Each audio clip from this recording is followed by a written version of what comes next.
All rise.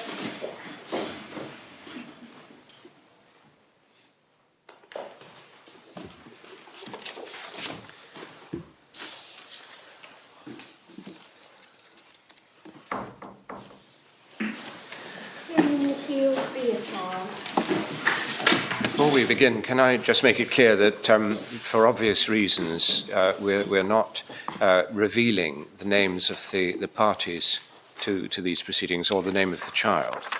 We may find it convenient later, if this fits in with where the discussion goes, to give the child a name, but it wouldn't be the name which he has been given. It's just simply for convenience. But if we can address the argument without naming names, it would be very helpful to do that. That is what I will try my utmost to do. Thank you. Lord, my lady, Lordships, I appear in this matter for the grandmother. Initials have been used throughout, and so I will stick to that. Yes. She is GB, and I appear with Mr. Peter Horrocks, who sits to my left. My learned friend, Miss Scriven, appears for the father, RJB, and she appears with Miss Parnell, who sits beside her. And Miss The mother, as I understand, I'm sorry I haven't been introduced, Yes. but I believe that is who the lady is. Thank you.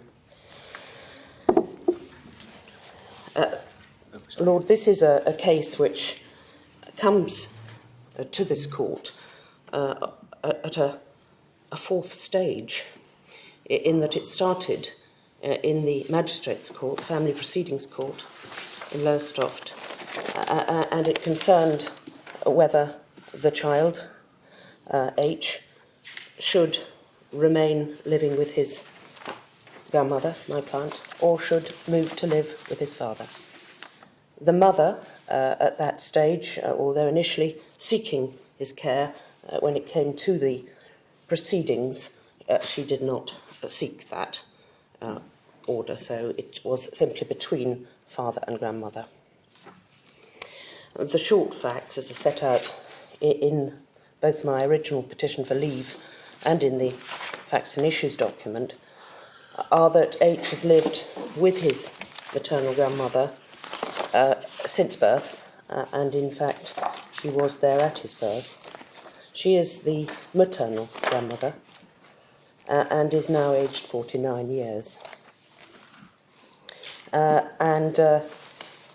From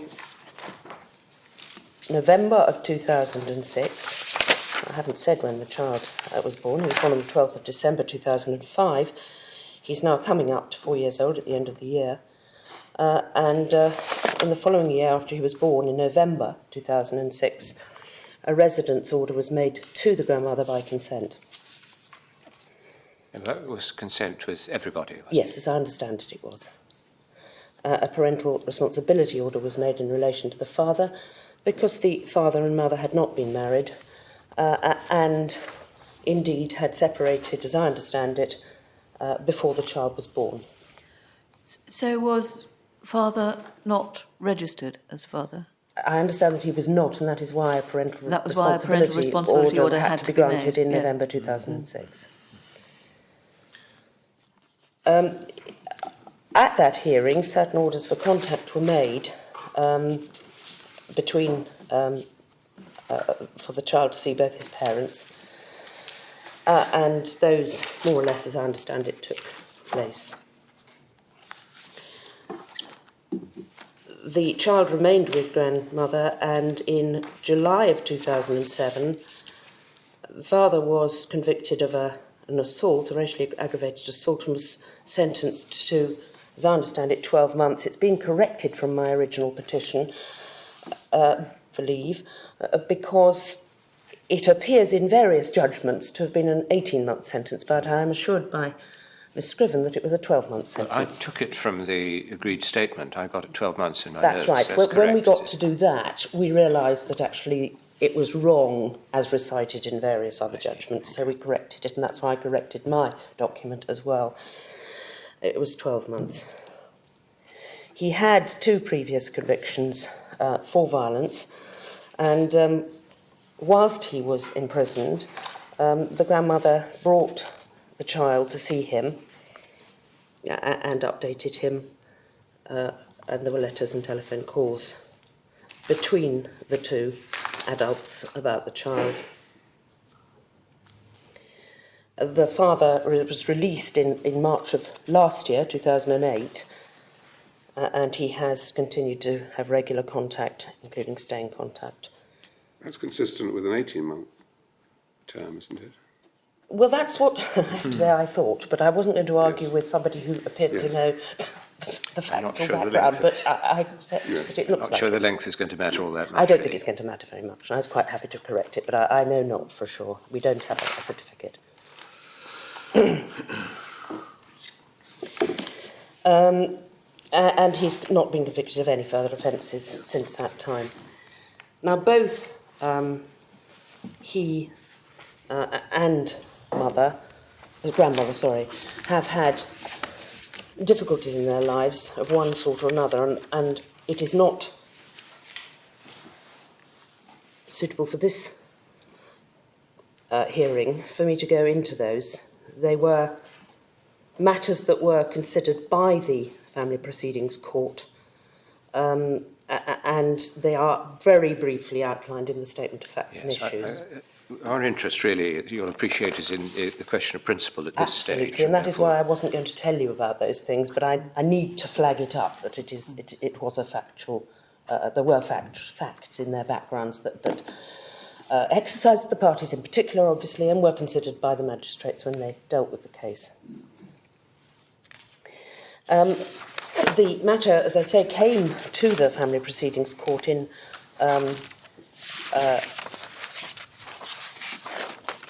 March of this year, on the 6th of March. By that time, the father had been out of prison for approximately a year, and whilst in prison he had met a lady called Sarah, who was a friend of an inmate, and so he met her through visiting in prison, and thereafter married her. Understand that he went to live with her within a few days of being released, and in February of this year, on the 11th, they had a daughter between them, who is thus 8 months old at this stage. She was, obviously, as you can see, about a month old at the time of the Magistrates' Family Proceedings Court hearing. They married, and they have living with them Mrs. Babs's daughter, who is much the same age, give or take a few months, as H. That is a daughter by a previous relationship. The matter then came to the court in March of this year. It would appear that it had originally been in the county court. I think it matters not, but it perhaps is an example of the way in which cases are perhaps more frequently being devolved downwards to the Family Proceedings Court. And I only mention that because it is an issue that will arise in due course as to, and it's highlighted by Lord Justice Wall in his judgment, that with more cases being devolved to the magistrates, there may need to be some consideration of the, or reconsideration of the rules in relation to the recording of reasons. But that is another matter, and I'll come to that in due course. But this case was heard by the Family Proceedings Court, and for the purposes of that hearing, a report was prepared by a social care manager for the local authority, Mr. A.W. He prepared that in January of this year, before the birth of the child to father and his new wife. Obviously, the child was expected any day at that stage. The child was born in February. Yes. 11th of February. Yes. I should mention at this stage that there is, and I'm sure we don't expect, I mean, we meaning myself and Scriven don't expect any resolution of this issue, but there is a dispute between us as to whether Mr. A.W., who wrote the report for the court, actually interviewed or met in any meaningful way the father's new wife. We do know, and this appears, you may wish to note or look at it, in Appendix Part 1 at page 37, we have the report, of course, of Mr. A.W. Prepared for that hearing. And one can see there that he lists, as is commonplace, the inquiries that he has made in order to prepare the report. And you will see there that he says he has met the applicant, both the respondents, so that's both my client at that stage, one of the respondents, and the mother at their respective homes. And then he refers to reading various documents and interviewing other people connected with the child.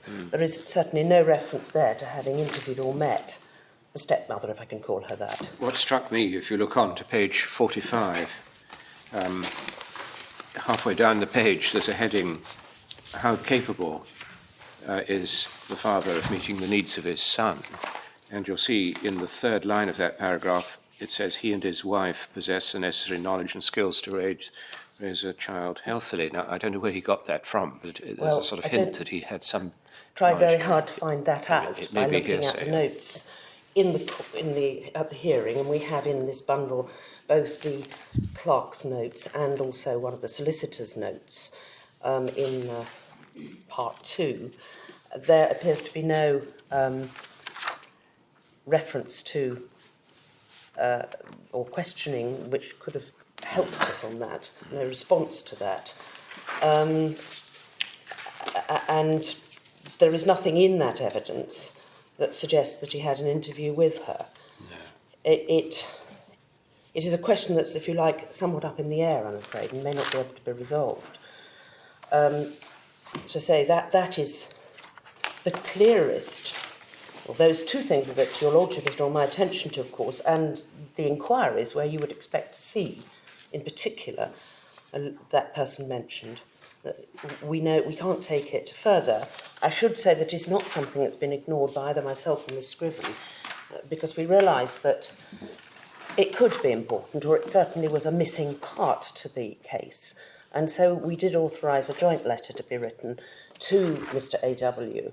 About a week or 10 days ago, simply asking him to confirm one way or the other, making it clear that there was no imputation on his professionalism or anything of that sort, just to answer our question perhaps by reference to his notes. I'm afraid to say we've not been able to track him down, although telephone calls have been left by my solicitor on that front. Yes. So we don't have an answer from him in relation to that. Well, again, it doesn't affect the issue of principle that we're looking at, does it? Well, my Lord, it may well not do, no. It is one of the points that we say was dealt with, or rather not dealt with appropriately by the first appeal court and indeed the second appeal court. But it is, if you like, a subsidiary point. My Lord, again, flagging that up where we have not been able to clarify matters relating to the stepmother, I should also mention that there is a disagreement, or at least certainly no clarity, in relation to whether the magistrates were aware, except at the very end of the day, that the new wife, the stepmother, was outside court. I'm told, and I accept from a learned friend, that she was outside court, but as I understand the position, the magistrates were not told that she was there until after submissions had been given. So they didn't know that she was there to be seen until then. And they do comment, of course, as you may well have seen, in their reasons that they had not seen Mrs. B, the stepmother. I think it's at number 5 of their reasons. Yes. I can't take that matter any further, simply just to add that there was no statement from her before that court. She was not proffered to give evidence during the course of the hearing. So I can only leave it at that.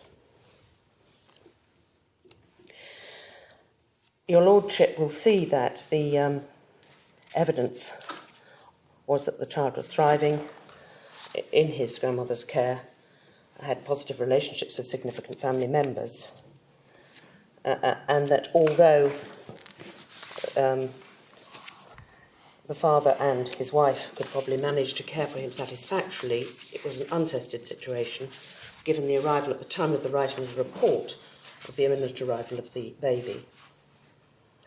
The major points that were made by the Section 7 reporters, and to which importance and significance were attached by the Family Proceedings Court, were as follows. First of all, that having been cross-examined and heard the various evidence about the backgrounds of these parties, having been fair, if you like, in his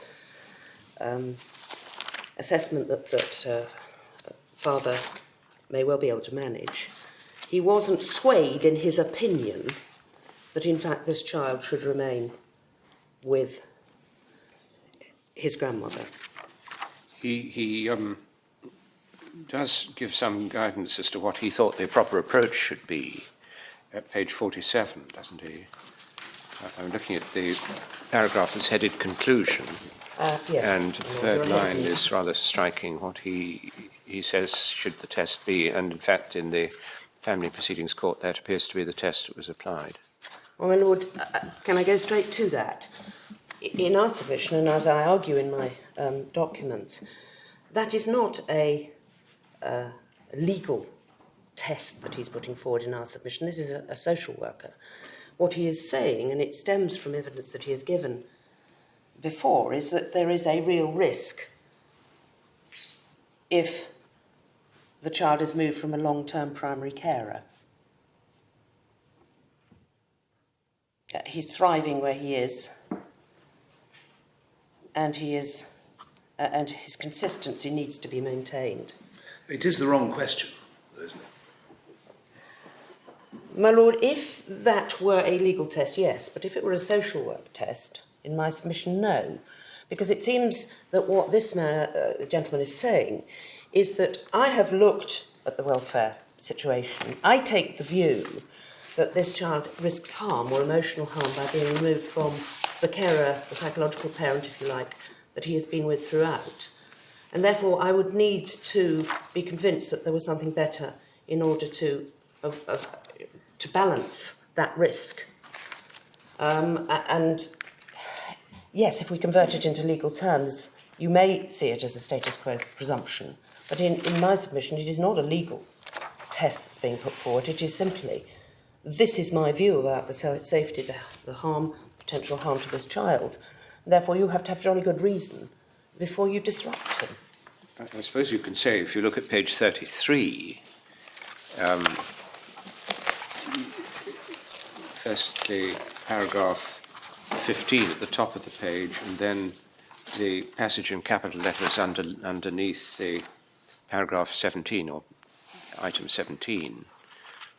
They're setting out something that might come closer to the proper legal approach. Well, my Lord, yes, indeed. On the other hand, it could be said that would be all right, but for paragraph 17. Well, I see that point.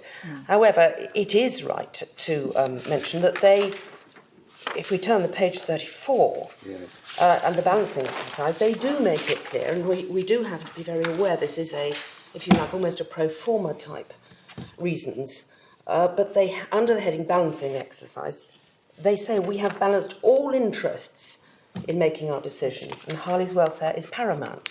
Well, that is the right question, test. though, was they were asking themselves whether there was a compelling reason in carrying out the balancing exercise. And I'm not saying you're wrong about it, but it is the single most trouble, to my mind, it's the single most troublesome aspect of the analysis of the magistrates. Let us see where it is. It's in their findings of fact. My My lady, It's number 17 of their 17 findings of of 13 fact, on 33, yes. i.e. as a fact we have found no compelling reasons. Yes. Not application of law. They don't say it's their application law. It is unfortunate that they refer to the law in paragraph 14 of their findings of fact. But however, I do think it is significant, or should be regarded as significant, that this is something they list in their findings of fact, Yes. rather than when they get on to the balancing exercise required by the law. It is difficult to read that, though, in the light of paragraph 14. To excuse paragraph 17 on that ground, in a list which number 14 is a principle of law, would be odd. Well, I'm not sure that it is I want it very clear. entirely or exclusively a principle of law. A benevolent view might be that it's a preface to the finding that the grandmother has been a psychological parent, as mentioned in Re G. In other words, there the justices were identifying her clearly as the psychological parent, and the preface to that is reference to Re G. I think we've said in the past, in other contexts, that one shouldn't be too analytical in looking at judgments of bodies of this kind. I mean, one's trying to get the overall sense of what they're saying. My lord, yes. That actually is something that I'm not going to quote to you because I know it must be quoted to endlessly. But EWCA, of course, is the case where the question of a narrow textual analysis of, in particular, reasons given by perhaps a circuit judge in a hurry or of magistrates in particular should not be undertaken. And I think that's what you're referring to. And certainly I would be coming to that. I'm not going to quote it, but we, I think, all know, probably, that that is a... I do follow that, but the troublesome point, I think, is that they had the witness asked the question, was there a compelling reason? And they adopted that as a relevant question, or a relevant question to ask. So it isn't, it's just part of the analysis. It's not a narrow textual. But there it is. I'm not sure that I wish to enter into debate with Lord Clark about this, but if one's looking at issues of fact, it is clearly a very relevant finding of fact that your client is this child's psychological parent.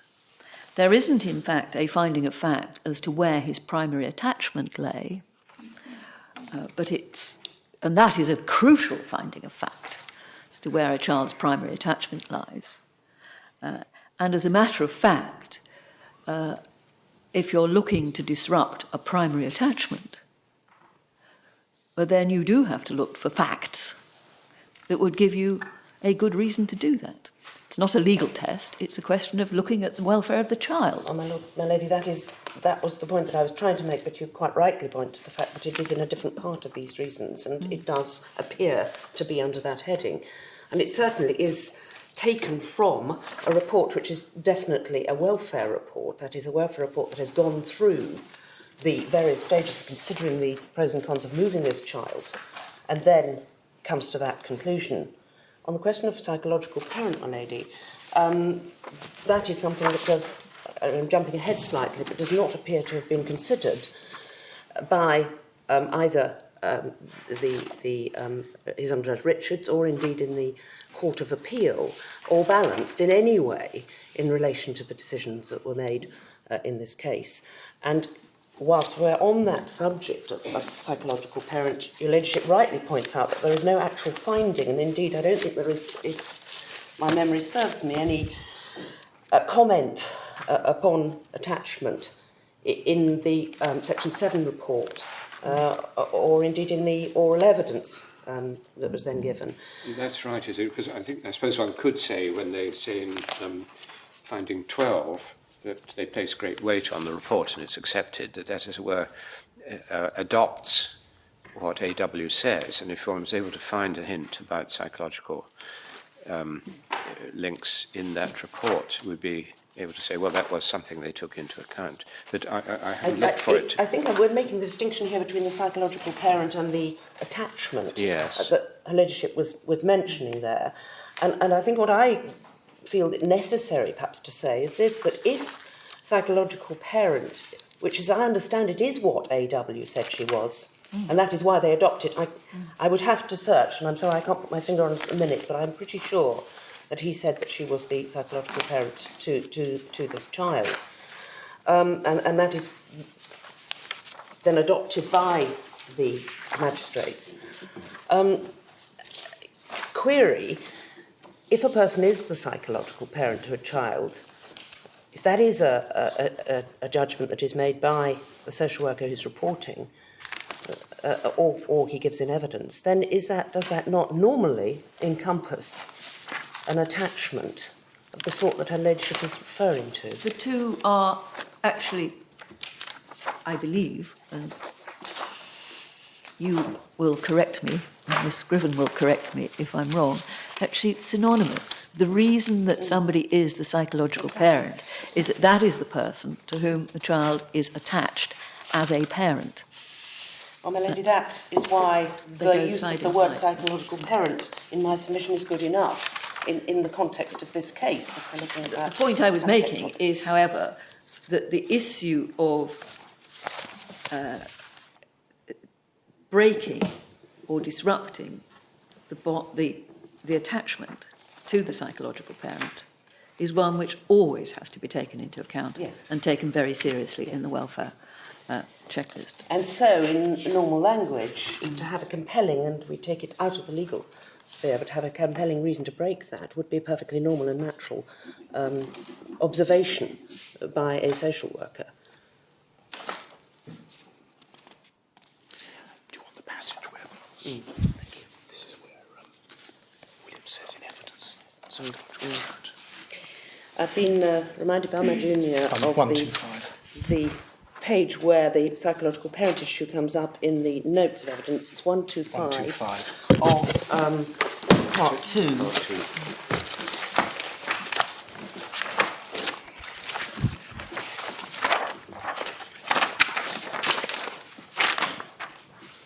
Yes. Yes, I see. Thank you.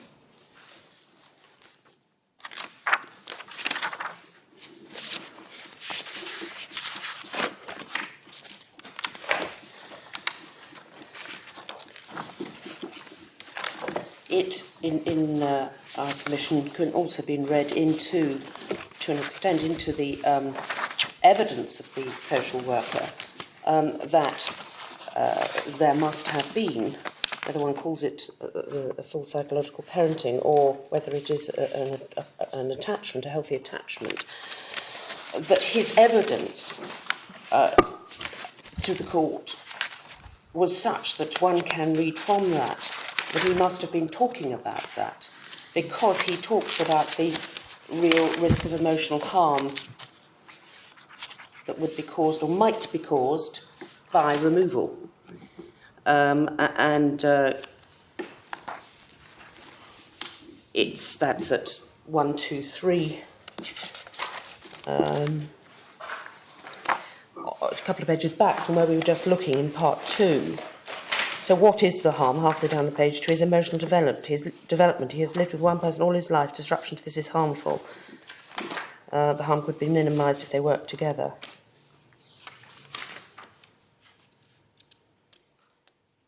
And it's at the top also of that page where he's asked, what is it about grandmother having always been the main carer that outweighs the father? Continuity of care, one meddles with this at one's peril. This is her main strength, considerable commitment to H. Continuity of care is very important. Yeah. I mean, this is very much what finding 17 was all about, yes, as one reads it. Yes, it was. It was taking that on board and then saying what's on the other side. It may be very unfortunate to use the word compelling, because it's almost a term of art in our language, but it may simply have meant, both to the social worker and to the court, there has to be an important reason to take the risk that is being set out to us, to take the risk of this child's emotional welfare. And that is how, in my submission, it should be read.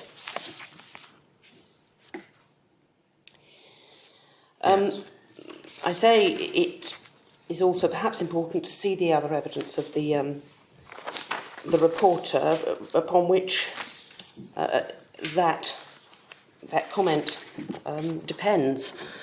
He says, and again this is at part 143, where he says in his report that a change of circumstance would have a significant impact on the child.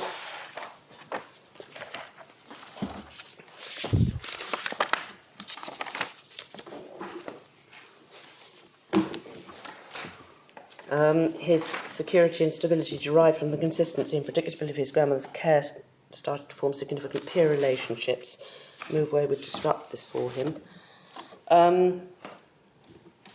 Then paragraph, page 42, the previous page. Second to bottom paragraph. Father and stepmother are facing potentially testing time. Already have one child to care for. It would be, this is the important bit, it would be expecting considerable resilience from H to manage integration into a new family at such a time.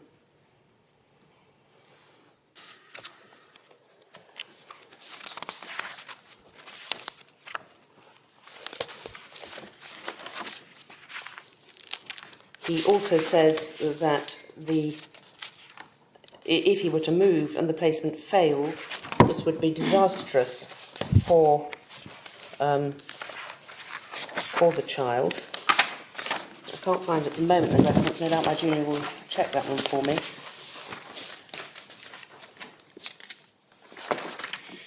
Well, he puts And it. then 123. 123. Thank you very much. Oh, it's in the evidence again, is it? Yeah. I'm sorry. Yes, the wisdom of Solomon appears in the penultimate paragraph.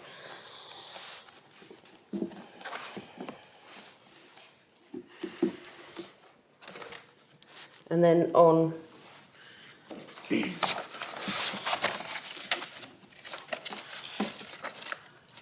110, we get I still feel the primary attachment and continuity of care is primary fact in spite of what I've heard.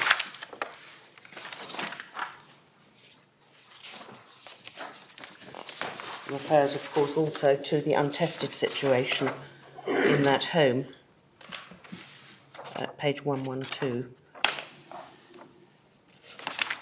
and the concerns about that. So that was in essence what he was troubled about and what appears in his report and later in his evidence, and what the FPC magistrates were also therefore troubled about and needed to consider that important, significant, serious evidence in the balance against any other evidence under the welfare checklist. Can I say that I will now turn to the other point that Lord Justice Wall makes on behalf of, if I can put it like that, Senator Judge Richard, in relation to the errors of the justices, because unless your lordships want me to pursue that point any further, I would now go back to the other point which is made, and that is that there is insufficient certainly insufficient evidence that the magistrates grappled with the issue of the importance of the biological parent.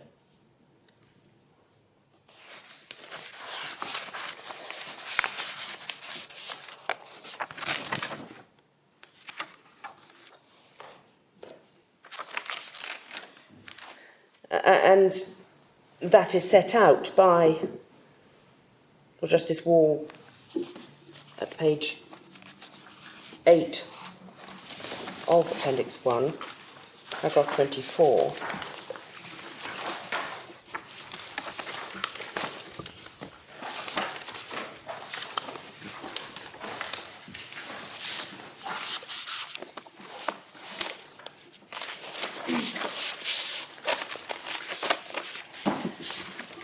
and it reads as follows. Firstly, we do not think that paragraph 14 of the Justice's reasons, which they do not expand upon elsewhere, is an adequate discussion of the respective roles of parents and grandparents in a child's life. To put the matter another way, we do not think that the Justices have grappled adequately with the fundamental issue in the case, namely the respective roles of grandmother and natural parent in H's life. He touches on it again later in the judgment, Court of Appeal, on page 13 at paragraph 42.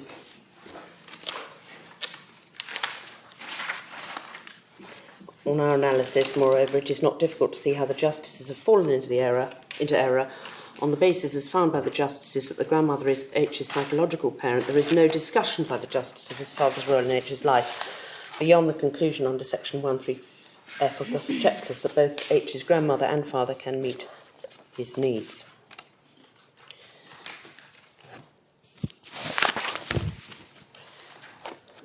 My Lords, looking at the manner in which the Justices set out their reasons and decision, one can see that it does not appear to be expected of them to go into a discussion or an analysis of how they get there. I'm sorry. Well, I would have thought it was obvious that the biological parent was an important person. Yes. Well, my Lord, there are 2 points really. One is this. In 14, which is the one that is referred to by His Lordship, paragraph 14 of the Justice's reasons,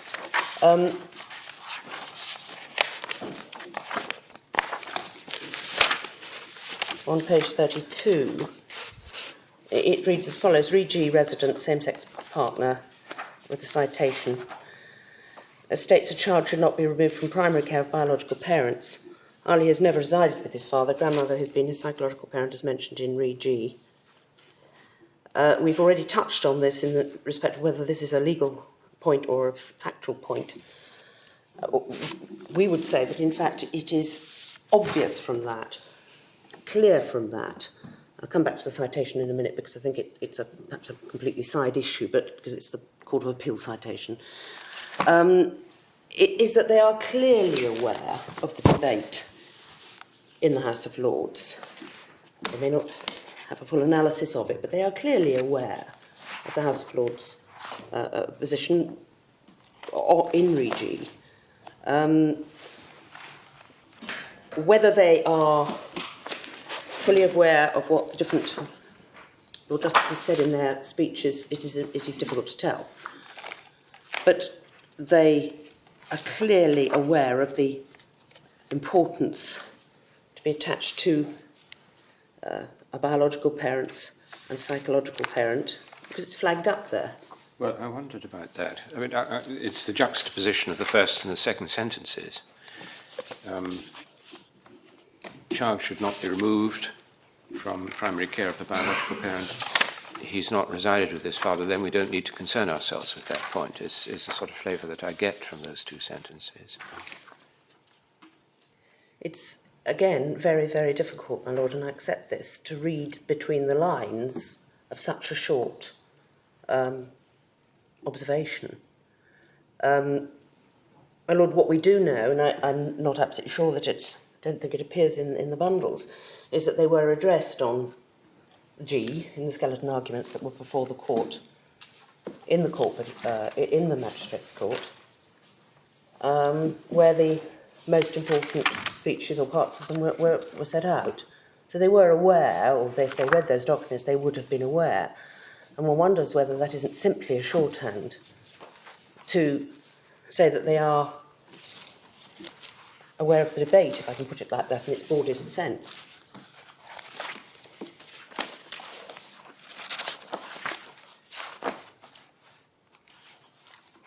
It is... Do we have the skeleton arguments in the Magistrates' You don't have them in there, my Lord, but I have brought, because I dug, if you like, after and read these ones were prepared, I have got all of them, or the 2, which I can add enough for everybody, so I can easily hand I them think round. they're behind you, actually.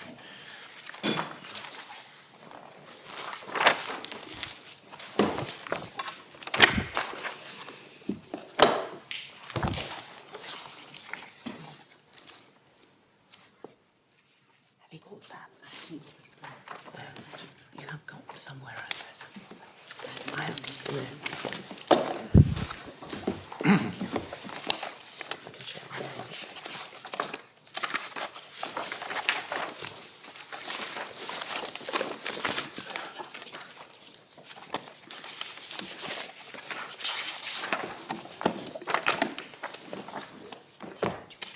Yes. I see they might have been, one can see how the error may have occurred in paragraph 3 of the... Well, my lord, that was the side point that I was actually going to draw to your attention. Clearly, the wrong citation. Poor magistrates. And in fact, they might be to blame for many things, but not that, at least. at the very end, I have actually appended, but it may take the matter no further, a handwritten version of their reasons, which is exactly the same, except in paragraph 14, where they haven't put the citation in. Obviously, somebody added that citation for them wrongly from the document. So I think that explains the concern that Lord Justice Wall had about the fact that they appeared to be possibly looking at the wrong judgment, but they weren't. They clearly were looking at the right judgment with the wrong citation. It's quite helpful to see this, the form at the back, because you can see what is already pro forma and what is actually written in. And I'm looking at page 4. Yes. That wasn't their own statement. It was already on the form. Yes. Although I suppose one must give them credit for having applied their minds to what the form actually says. Yes.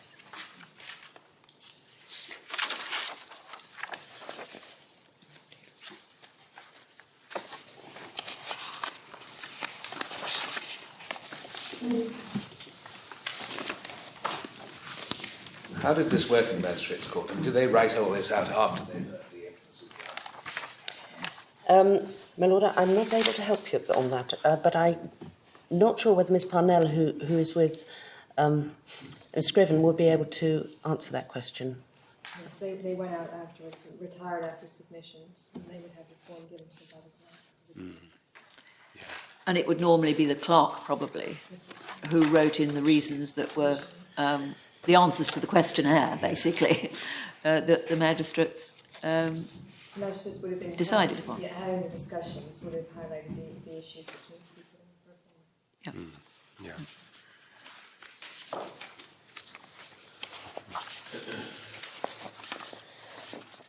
I, again, may be corrected by Miss Parnell, but I suspect that these documents from council, although I don't think, in fact, dated, must have been proper skeleton arguments and not submissions, in that they were produced at the beginning of the hearing and not at the end of the hearing. Because I think that the hearing only lasted for one day.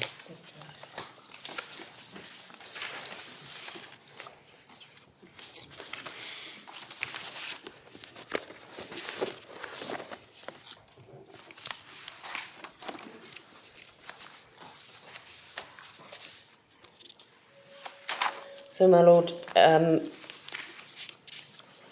we see, and again I accept it's on the pro forma, but something I mentioned earlier, and it is important, and that's at page 34 of part 1. We have balanced all interests in making our decision, and Harley's welfare is paramount.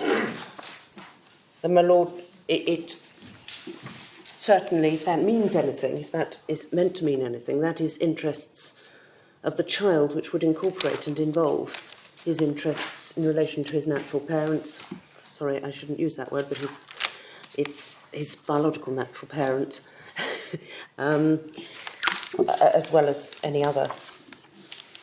Well, they say that immediately after having said that he has good relationships with mother, father and grandmother, who are all significant in his life.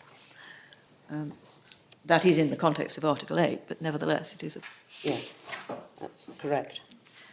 tends to suggest what the all interests might be. Yes. And in fact, on page 33, there's a number of references to good relationships with all parties, all the adult parties.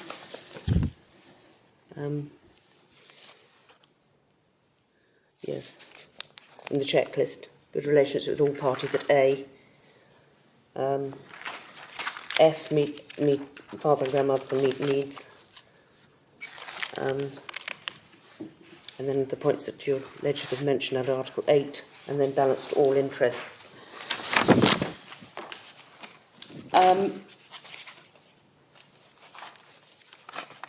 Clearly mindful of the importance of the parents, because at 15 on page 33, contact has worked well historically. We expect it to continue in future for Harley's benefit, H's benefit, as his welfare is our paramount consideration. So the question of continuing relationships with the parents was obviously also in their mind, and the fact that it had worked well is considered to be important. And also at 8 on the previous page, a reference. They made an error in paragraph 14. Pick out the last sentence of the quotation from your speech in the Scales now, not have the whole thing. My Lord, yes, I quite accept that it doesn't represent what one would have hoped it would represent if they were, in fact, applying their minds properly to that text, because it does not,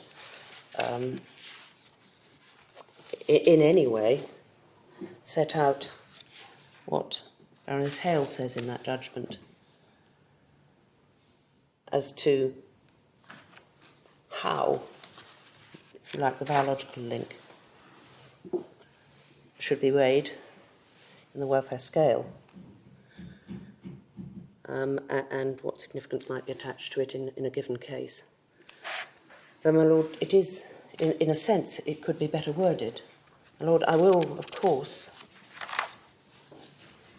jump ahead for a moment and point to the fact that huge latitude was given to His Honour Judge Richard's judgment by the Court of Appeal. Huge latitude.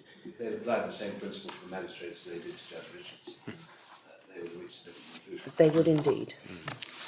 And, my Lord, we are talking here, as Lord Justice Wall rightly pointed out, about a bench of magistrates, not a circuit judge who is legally trained and may even have, albeit after a busy day, somewhat more of a luxury of time than the magistrates have. My Lord, it does seem that allowance is made, one fears, where it may suit a little more, whereas no allowance is made for the magistrates. Yes.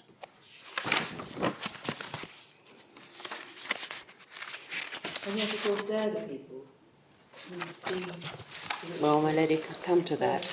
I don't need to tediously go through what has been said in the authorities about the importance of those who see the witnesses, their decisions not being interfered with, unless it is so far outside the discretion that they are given that it is blatantly wrong, plainly wrong. That's the correct test. Once one's satisfied, they apply the correct principle. Yeah. I'm reminded by my junior at page 34 that is specifically referred to. That is the evidence of Mr. A.W. at the very top of that page 34, where they say, it's the pro forma, our decision was influenced by the following factors. Mr. Williams' report and his clear oral evidence today, his opinion did not waver during evidence. So clearly that was something they did listen very, very carefully to. Yes. Well, I mean, we find that in finding 12, actually, on page 32, it's the same point. Great weight, they say, was placed on the report.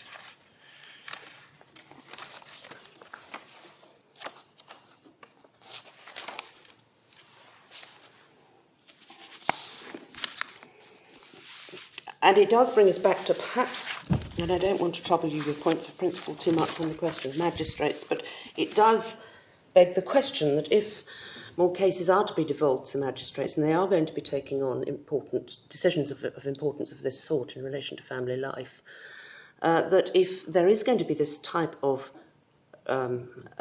critical analysis of their reasons given in short form, that maybe there needs to be some guidance to them, or additional guidance in relation to the future, because it is not good enough for the authorities to say, well, look, the magistrates can deal with these cases, they can deal with more of them.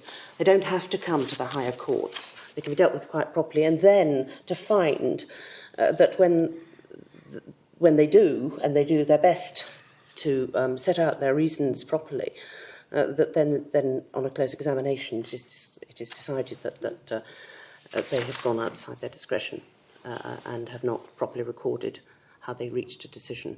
And it's troubling in the broader sense, not in particular in this sense, although it arises I from this understand case. the focus of that criticism is on the Court of Appeal's approach to the It's on magistrates. both courts' You're His Honour Judge Richards as well. Well, yes, because I haven't come to his judgment yet, and perhaps this is the moment to do so. Well, but if you're going to move away from the justices, I have a question, if you wouldn't mind. yes, of course. I mean, the inadequacy of guidance in the past is something that we may wish to address, but of course it can't affect the propriety of the decision in the present case.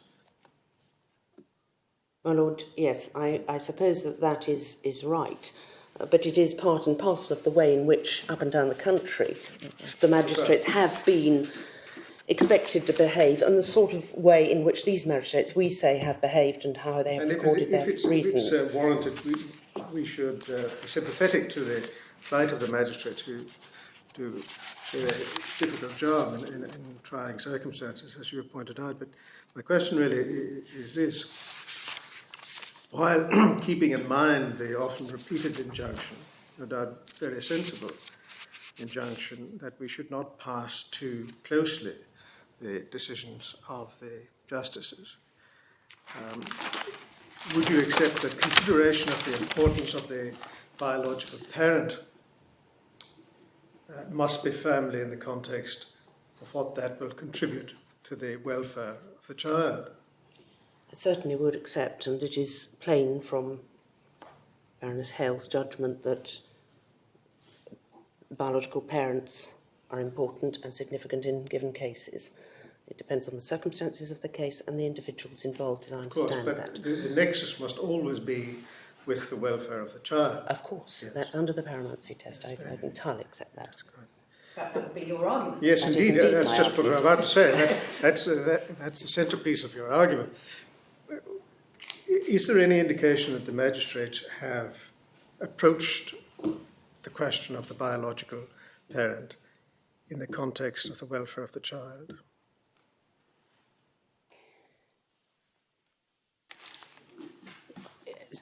Are you asking, I'm sorry to throw it back, but are you asking beyond what we have already been discussing, and that is their reference in paragraph 14, their various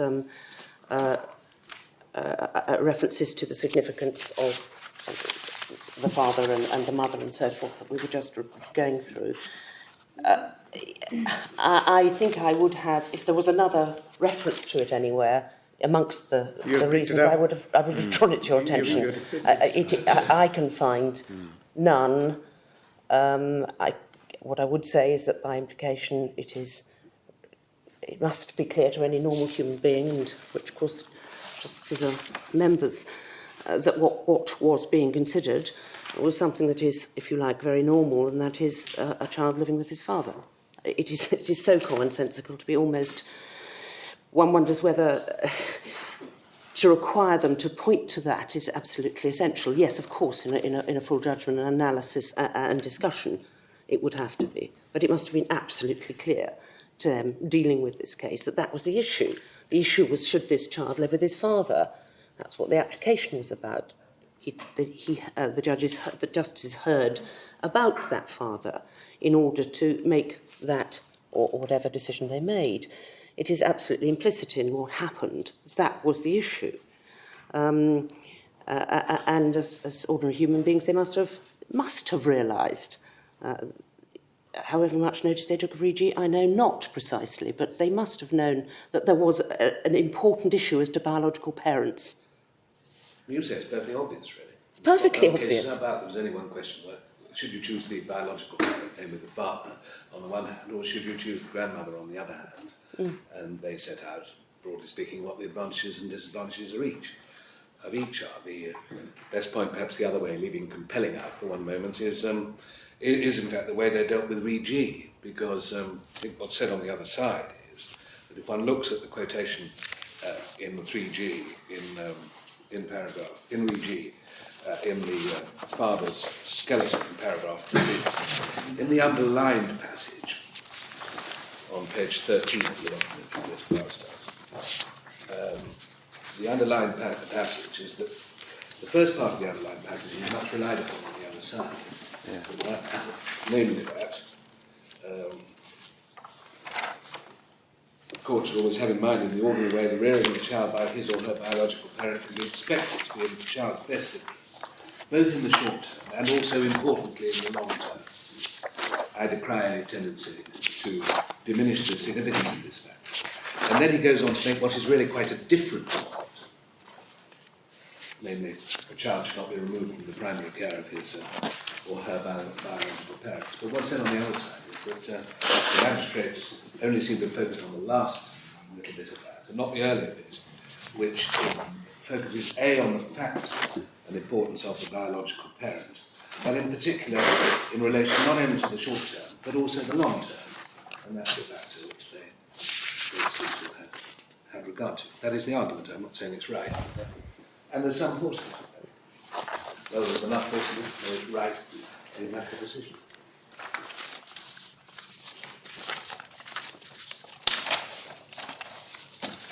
As we're looking at EG, Yes. we're looking at selected extracts.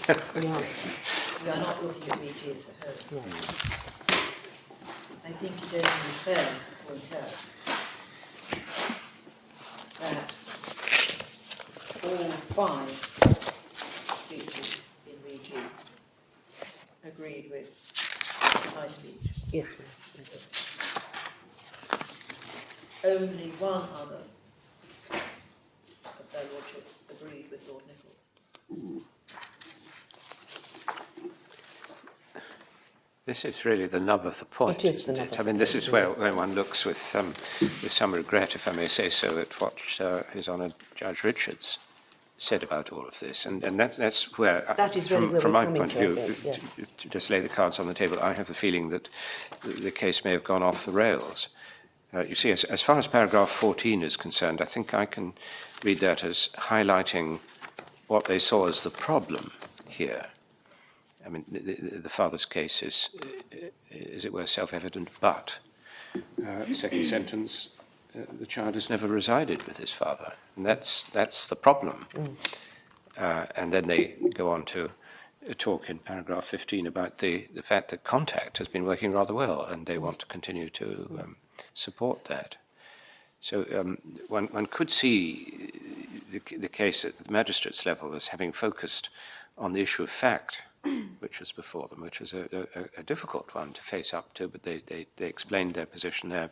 But the problem for us is whether the judge at the next level was entitled to interfere with the decision for the reasons he gave. And when you look to see what he thought the proper approach in law was, you begin to wonder whether that was right. Well, my Lord, of course, that is the gravamen of my petition to you and in my case.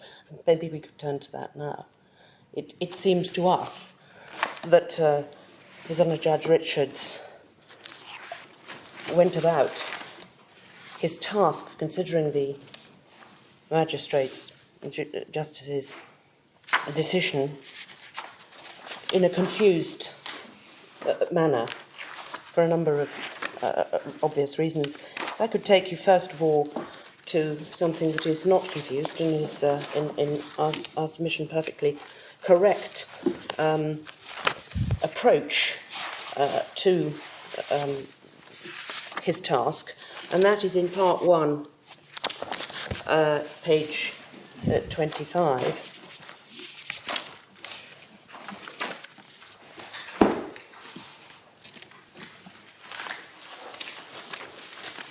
He gets, paragraph 11, page 25, the law perfectly correctly and sets it out impeccably in paragraph 11.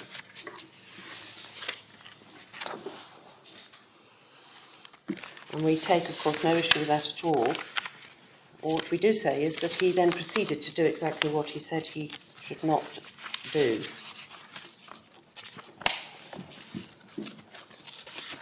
Speaking for myself, I myself would not accept the whole question, because I think there are two questions. One is whether he directed himself correctly in principle, and that's a question of law, and the answer is either yes or no. If he directs himself correctly in principle, only then do you come into the territory of G and G, which is whether the circumstances in which an appellate court can interfere with the discretion exercised by a judge, and there the appellate court does have to be satisfied that the judge was plainly, the court of first instance was plainly wrong. It appears to me that there are two distinct and different questions. I'm not expressing any view as to how that works here, but I do think there are logically two different questions. Very well. I think the authorities should. Can I just return then to the moment to what the learned judge was saying in his judgment? Can we turn then over the page to 26, at paragraph 21, where he actually speaks of the reasons, facts and reasons given by the justices. He says, if I may say, they have the attraction of brevity. It is clear to me that they took account of all the evidence. I do not accept specifically the criticism made by Mrs. Parnell that the justices approached this in a cavalier way. For my part, the facts and reasons disclosed a careful consideration of the evidence. They took into account those matters which they heard. Now, it's difficult to see that if that is the case, as far as the learned judge was believed, that in fact he was really then able to go on and criticise their approach. And it is interesting, perhaps, that he doesn't specifically, at most of the time, look at how they approached it at all. What he says is that they were fundamentally, at least, that they missed the point completely, which was the point that he favoured, and that is a presumption or a principle, which we'll come to. In fact, they wrongly overstated the importance of the principle, and yet they still came to the conclusion that the child should be with the grandmother. Paragraph 14, you mean? Mm.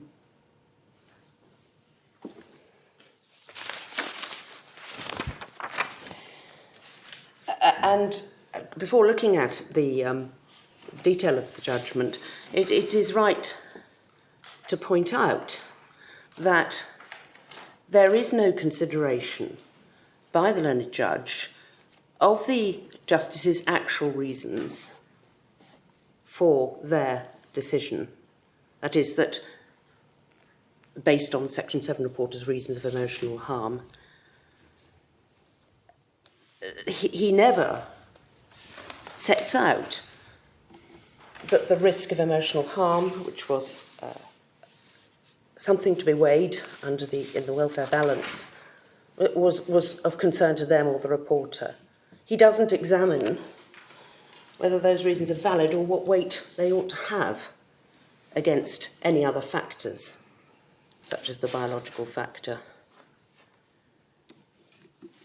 And there is no consideration of the fact that the grandmother is the psychological and social parent of the child, as we know was found by the justices and referred to by the Section 7 reporter, nor, which is part of the same thing as I mentioned a moment ago, what rupture of that relationship might mean in those circumstances. And nor does he consider at all whether in fact a psychological parent, as found by the justices, is in fact a type of natural parent when he is looking at the biological natural parent, as is made plain by Baroness Hale in Re G. There appears to be, in Judge Richards's lexicon, a natural parent who is only a biological or genetic parent. He does not consider at all the careful analysis, if I may say so, of Baroness Hale as to the different types of natural parent that there can be. Of course, one reason for that could be paragraph 23.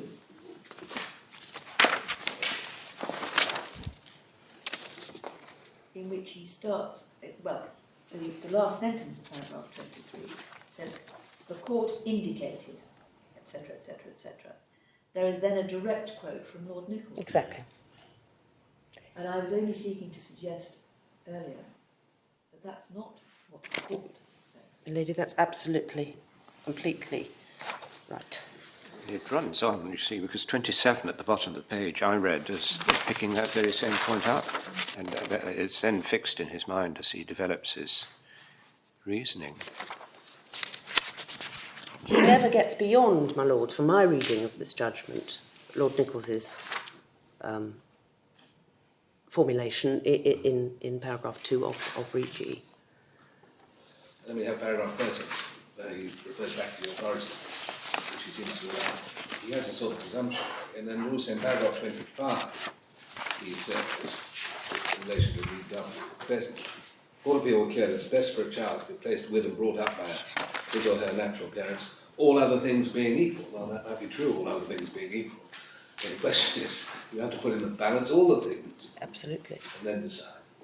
Absolutely. I quite take the point that he's got himself in a Hopeless muddle. And my lord, there are... If one traces through what he in fact is saying, is that he appears to be, and it's very difficult because I'm trying to interpret what he means, and therefore it's probably not very satisfactory. But it would appear that what he's doing is taking the Lord Templeman's re-KD formulation, rich, poor, wise, foolish, so forth, and applying that as part of a long history of where the court is at, without any real consideration, it would seem, in my submission, to the careful and nuanced changes that have happened, and particularly, and I'm not going to go through them all, we don't need to, because Baroness Hale has done so in Regi, but where we have in fact got to now, and that Regi does not represent the end point of a long line of cases starting 25 years ago. Not quite sure where it was meant to start, but possibly KD, which is quoted. the Court of Appeal recognise some of that, but then acquitted him on the basis of paragraphs 39 and 40. Well, my lord, that is, in my submission, quite wrong. The learned judge reaches a conclusion. He reaches a clear conclusion by paragraph 34, not 33. He says, in these circumstances and for those reasons, I allow the appeal and I invite counsel, and so forth. That is my judgment. That is my judgment. I'm reminded at the very end. That is my judgment. It is only then, as one turns the page and gets here, where there are submissions in relation to leave to appeal, and where he is corrected by counsel as to having taken the wrong approach in paragraph 39, she said the test is hardly its welfare and that the test that I applied was the wrong test. It is only after that that he says, well, actually, that is what I was doing. You have to give careful consideration to the biological or the natural parent. That is not good enough. That cannot be right. When he has expended 33 paragraphs, latterly, perhaps 10 or 12 of relevance to this argument, on the principal presumption and long line of cases which suggest that the child should ordinarily live with his natural parent, undefined what that in fact means. Is it just a slip that at least 3 times he refers to the child being brought up by his natural parents? Well, he does say that. I did notice that. Not... I can't help you on that, but yes, it is there. But it is, in our submission, it is a wholly flawed judgment. It does not follow the House of Lords decision in Regi, as pointed out by Baroness Hale, the strong majority judgment which followed her reasoning and analysis in that case. It refers back to presumptions and rights which are no longer, and haven't been for some time, relevant under the Children Act as a test. And he does nothing, having reached a view as to what should have happened, or rather what he prefers. He does not do any form of exercise of balance of the welfare interests of this child.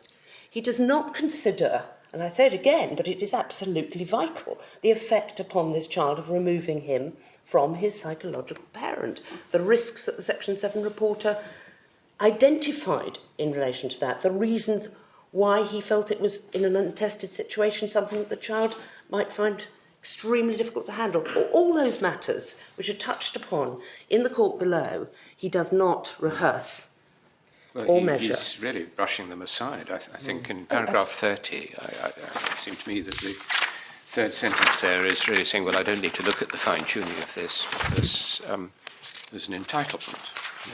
He's entitled to be brought up. Yes. Let's forget about the fact that parents are in plural, but he's really brushing aside the rest of it and say there's an entitlement in the father. And the next sentence, if I may add, whether that will be precisely as good or bad is immaterial. That is not the paramountcy test. I mean, it's plainly not. It's spelt out clearly wrongly. And he goes on, and Lord Justice Wall comments upon this, that he talks about the good enough test, if I need add anything here, that the good enough test is a test which is, in public law cases, quite widely used. It is certainly not a test that would apply under a paramountcy test, consideration, because good enough may not be best, and paramountcy is best. Well, the problem with the judgment, of course, is that he's approached it through the prism of entitlement, which, as you say, has no place in the vocabulary of welfare, paramountcy investigation at all. And presumably you submit that it can't be rehabilitated by the ex post facto judgment on the application for leave to appeal. No, it cannot possibly be rehabilitated. No, it is plain in 33 that those are his reasons. These are the circumstances. In those circumstances and for those reasons which he has set has this out. just been tacked on to the main judgment, paragraph 34 and following? Well, again, I can't help your lordship on that. It may be that Mr Parnell, again, I may have to refer to you to say whether this was all produced in one go or what. Perhaps we could hear. Your lordships, what in fact happened was he gave his judgment extemporarily. Then it was put to him by Susanna Jones for the grandmother why it was that he was effectively using the wrong test. He then immediately, without leaving court, immediately then answered some paragraphs, effectively 34 down. So it wasn't a case of him going out. No. He dealt with it there and then. I had assumed that's what had happened because of the way it was structured. But basically it's two different judgments. The judgment on the appeal and the judgment on the application for permission to appeal from him. It's true, but one has to be careful as one knows about its textual analysis. You can't serve magistrates so well. Don't worry about it. When we get to the judge, you have to be very, very careful. In my mind, one has to be very careful. Well, I think to be fair to Ms. Ball's argument, and it was his junior who pointed this out, the last words of paragraph 33 are quite powerful. I mean, that's his judgment. Anyway. Surely explain. A judge can surely explain what he says or she says when considering a question, a subsequent question, what he meant or she meant in the judgment he's delivered. So I do think, speaking for myself, there's one has to be a bit careful. Yes. I can tell you the points of criticism in relation to the earlier. Because a distinction needs to be drawn between explanation and recantation.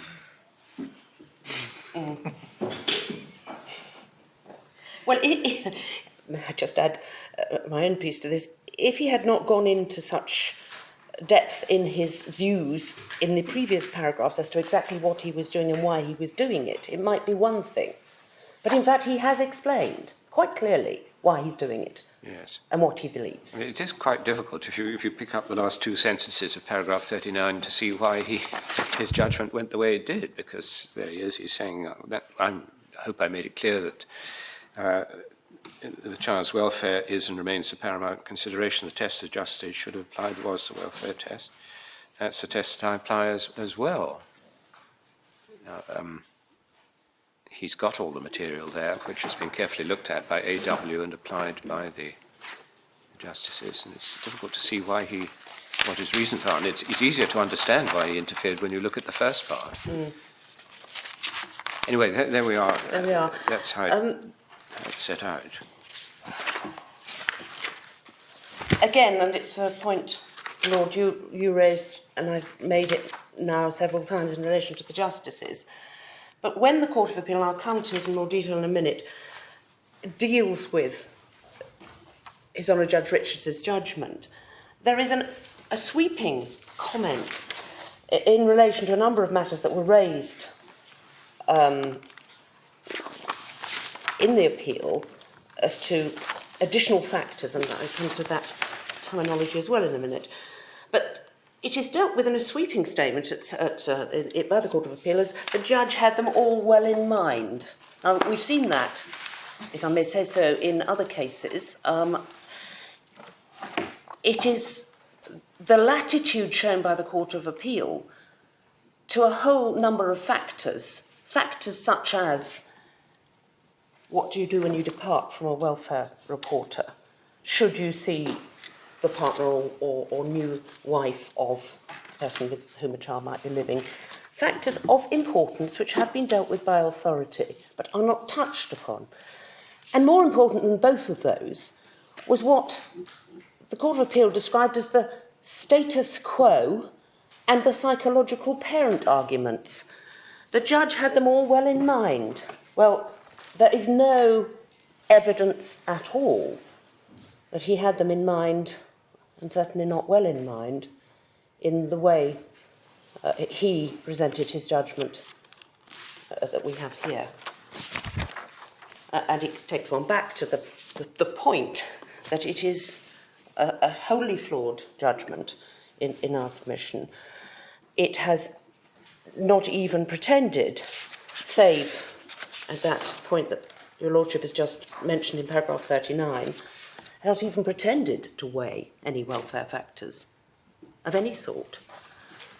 And to use the word, or rather for the Court of Appeal to use the word status quo argument in relation to psychological parenting is, in our submission, wrong and misleading, because the status quo, if you want to call it that, was simply, is a shorthand, I suppose, for describing an absolutely central point to be taken into account in this child's welfare evaluation, and that is whether he should be separated from his psychological parent, and to diminish it in that way, and to ignore it in the case of His Honour Judge Richards, seems in our submission to be clear evidence that this judgment was wrong and should not have been upheld in the way it was by the Court of Appeal. There's plenty of authority for saying that when you're looking at a first instance judgment by a judge who's very experienced in a particular area, not everything has to be fully articulated. But in the case of an appellate jurisdiction, as Judge Richards was exercising here, perhaps there ought to be a somewhat stricter approach so that relevant points can't be assumed to have been in the mind of the judge. Well, yes. He was sitting, and I point out, as a Section 9 judge, as a High Court judge, in order to hear this appeal. That perhaps again adds to the point you make, that it was a responsibility of his to properly consider these matters. But it would be one thing if he had even touched on these matters, if he had actually said anything about them, but in fact he doesn't touch on them. He doesn't look at those other welfare matters apart from the biological or natural, as he calls it, parentage matter. I think the only point where he even mentions the, and it's certainly not an evaluation exercise, he simply sets out the facts at 19, it's on page 26, about the background that the justice had made the decision in. Where are we looking at? It's in paragraph 19, page 26 of part 1. Thank you.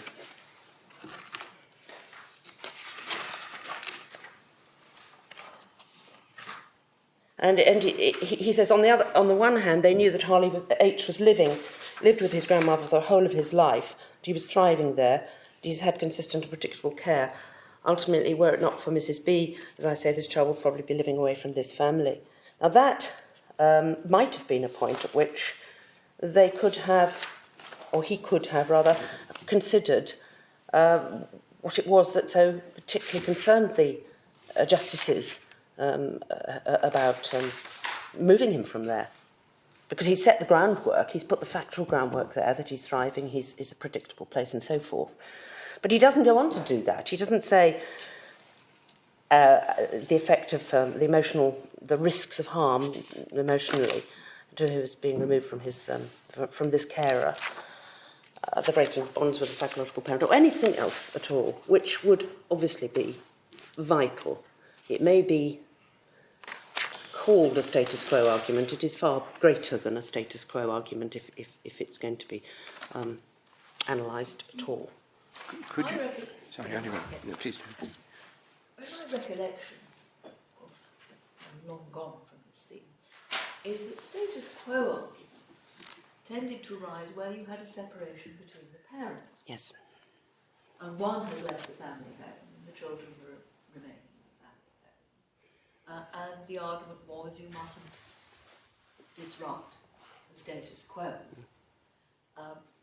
Whereas, of course, the answer to that tended to be, yes, but you have to look into how the status quo developed, and in any event, we are here talking about two parents, biological and psychological parents, and so that's where the status quo argument would come in.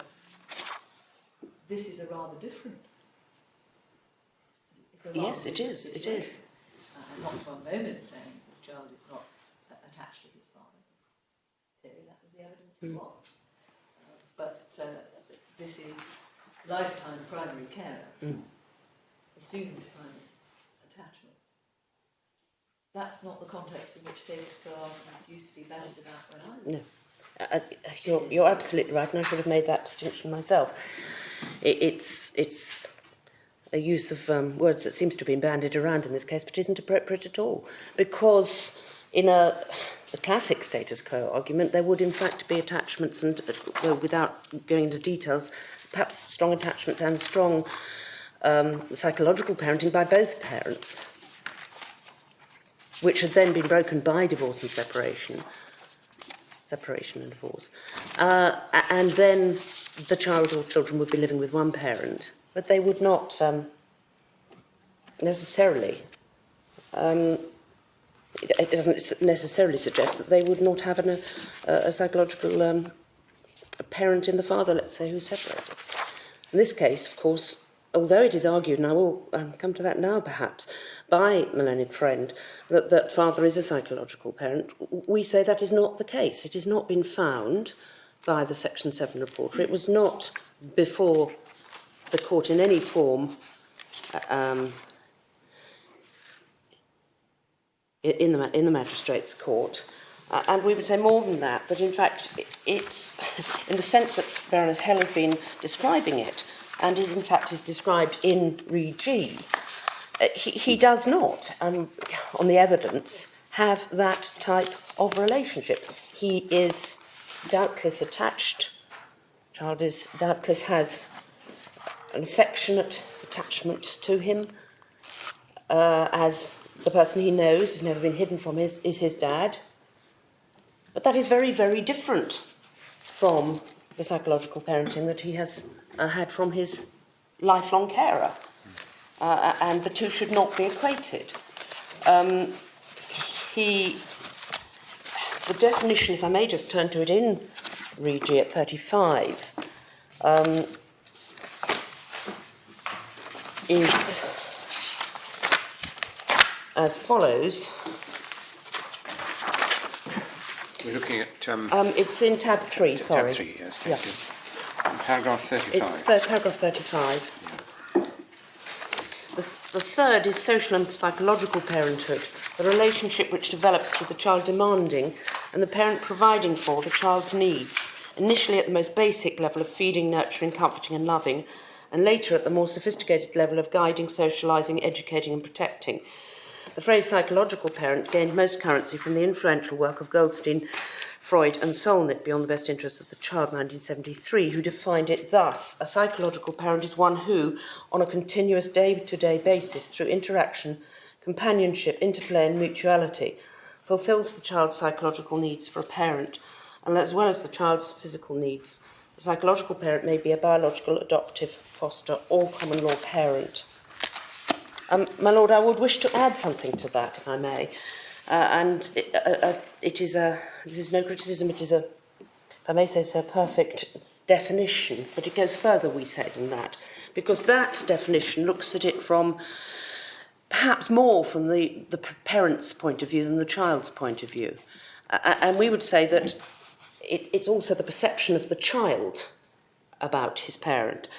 And he, one might say, is his perception, his both subconscious and perhaps later conscious perception of the person who is the first person to whom he looks to meet his needs for all those matters: love, affection, companionship, security, stability, consistency, protection, reassurance, comfort, and then later education, social arrangements, supervision, decision-making, boundary setting, all those things. It's what he perceives to be where he goes, who he looks to, who he can rely on to do those things for him. Surely the child's view must be the preponderant factor. Yes. In deciding whether someone is a psychological parent.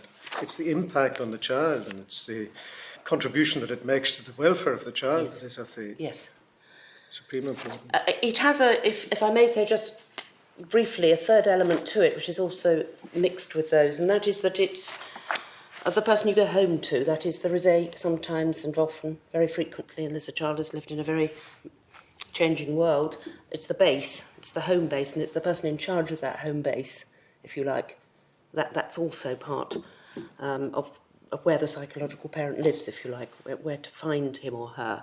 So those are all elements which perhaps need to be considered. And given this child's lifelong experience of grandmother's care, and father never having had him in care from other than contact occasions, and has been away on longer absences for one reason or another, it is wholly improbable in our submission that the father is a psychological parent in the same way, in the way that it is being defined. May I now turn to, in that respect, something which I think, if I may say so, may be helpful.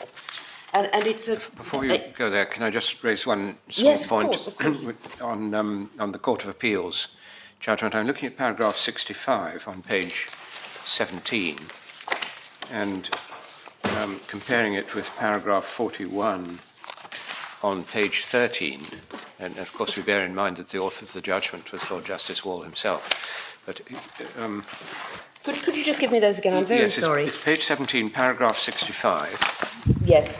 And that has to be read back with paragraph 41 on page 13. Mm-hmm. And we bear in mind that Lord Justice Wall, who's referring to himself in these passages, but what is he really saying in paragraph 13? Is he... It's slightly tortuous here. I mean, I get the impression from paragraph 41 that he's accepting that he went too far. Indeed, what he said in R was not right. And then he seems to carry that through to 65, but I don't understand the full nature of the reasoning in paragraph 65. But does it not fall into two parts, that paragraph 65? Yeah. First of all, he seems to be saying that one must make allowances for the burdens on judges, and even he even after a period of reservation, did the same, if you like, in RER. And I was going to, in due course, take you to RER as come to the Court for a judgment. And then, almost as a separate matter, he goes on saying, our judgment, the judge was entitled to interfere with the decision of the justices for the reasons we have explained. And he has exercised his discretion to achieve what we think was the right result. Yes. I'm not sure if the two are associated, really. No, well, that's my problem. They're in the same paragraph, They but are, you say he's really saying two different things. I think he is. I think that's Yes. how I read it. Thank you very much. Well, I interrupted you. Yes. We're moving on. I was simply going to just go on to deal with psychological parent, because it's well set out, if I may say so, in Baroness Hale's judgment. It does not seem to have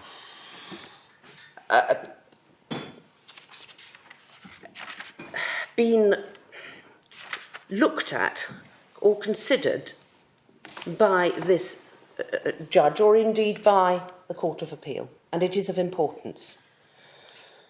And I say again, it has not been looked at because it is described in this way, status quo, psychological parent. It's an additional point the Court of Appeal say, well, this all pales into insignificance compared to the biological link. And this is the wrong way, we say.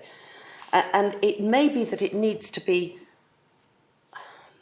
understood more widely amongst the judiciary, that the natural parent, as Baroness Hale has said, can be one of a number of different types of parent. And the... I know you didn't, and excuse me. I am actually going to quote again Goldstein, Freud and Solnit, because if I may do... People don't disagree with that. But Lord Justice Thorpe said exactly the same thing in the Court of Appeal. Below. Yes. It doesn't seem to necessarily have caught on in the way that Lord Nichols's paragraph has caught on. And I wonder whether, in fact, it should be emphasised slightly. Can I just refer, perhaps, to this judgment in the Supreme Court of Canada? It's 1996, and, of course, that shows that some time ago very similar things were being discussed. It's called Gordon and Gertz. I don't know whether it's been handed up, but it was only something that we've given a copy to Mr. Scriven, and I'm not going to read through it. It's a big judgment. The usual length. Yeah, absolutely, yes. And what I've done is that we've copied. Is that the full copy then? That one. Well, perhaps I can just hand them up, because the only bit I'm going to refer to is in relation to the understanding of the Supreme Court in this particular reference to psychological parentage. It is not a legal point, but it is, in my submission, an interesting and useful address by Leroy Dube J. And Dubé, I'm so sorry, of course my word processor doesn't put the accent on it. And I'm reading from my note. It's I'm afraid to say, in the version you have, does not have separate page numbers. It's towards the end, and it's in Roman numerals, LXV1. And I'm sorry, that this is something that only very recently... Second last page somewhere, is it? Well, it's not actually, no. It's about... I'm not sure which bundles you've been given, but... Have you been given the abbreviated bundles, I'm told? It's pretty abbreviated. Right, so it should be very near the end, yes, because I only asked the an judgment abbreviated one. begins... It's actually Justice McLaughlin's judgment, is that right? It does, the beginning is, and Yes. Dubé is a dissenting judge, but not dissenting on the issues of assessment of the child, but on the onus of proof, as I understand it. So it's Roman numerals, LXV1. I'm not sure I've got that. I'm very sorry to say that I may not have the copy that... I'm very sorry about this. Not that. Oh, sorry. In my clip, it's the second penultimate. Yes. What's very unclear is this a paragraph in Mrs. Justice McLaughlin's? It is, and I have the full copies of the judgment so that they can be looked. No, it's Dubé. Well, in that case, we're missing something quite a lot. Missing a vast. You are missing a very vast Yes, we amount. get We've got is the head page. All right, okay. All we've got is the head page. Yeah. That's right. Well, I All made you're going to some use it for is the shorter ones. quotation, isn't it? That's It right. is, it is only the Don't worry, I quotation mean, that I was you- after, but obviously we have brought full I copies think as we well. understand that the numbering tells us we've got up to paragraph 60 or thereabouts. Yes, And we're now looking at a dissenting judgment. that's right. All right. And And it's at the bottom of the page, of, I hope the one you're looking at, Yeah. which is, I think, 66 in Roman numerals. The assessment of the child's best interest also involves a consideration of the particular role and emotional bonding the child enjoys with his or her primary caregiver. The importance of preserving the child's relationship with his or her psychological parent has long been recognised by the court on a number of occasions, various authorities there given.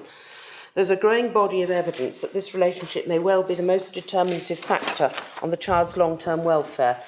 As I mentioned in Young, at page 66, the vital link between continuity and the emotional bonding of the child with his or her psychological parent and the best interests of the child finds ample support in the literature. Goldstein, Freud and Solnitz, beyond the best interests of the child, while perhaps lacking in empirical data, remains an influential analysis of the psychological needs of children following divorce. The authors emphasise, among other factors, the importance of continuity in the child's relationships and conclude that the major focus of custody decisions should be to preserve and protect the relationship between the child and his or her psychological parent. And the emphasis added, yes.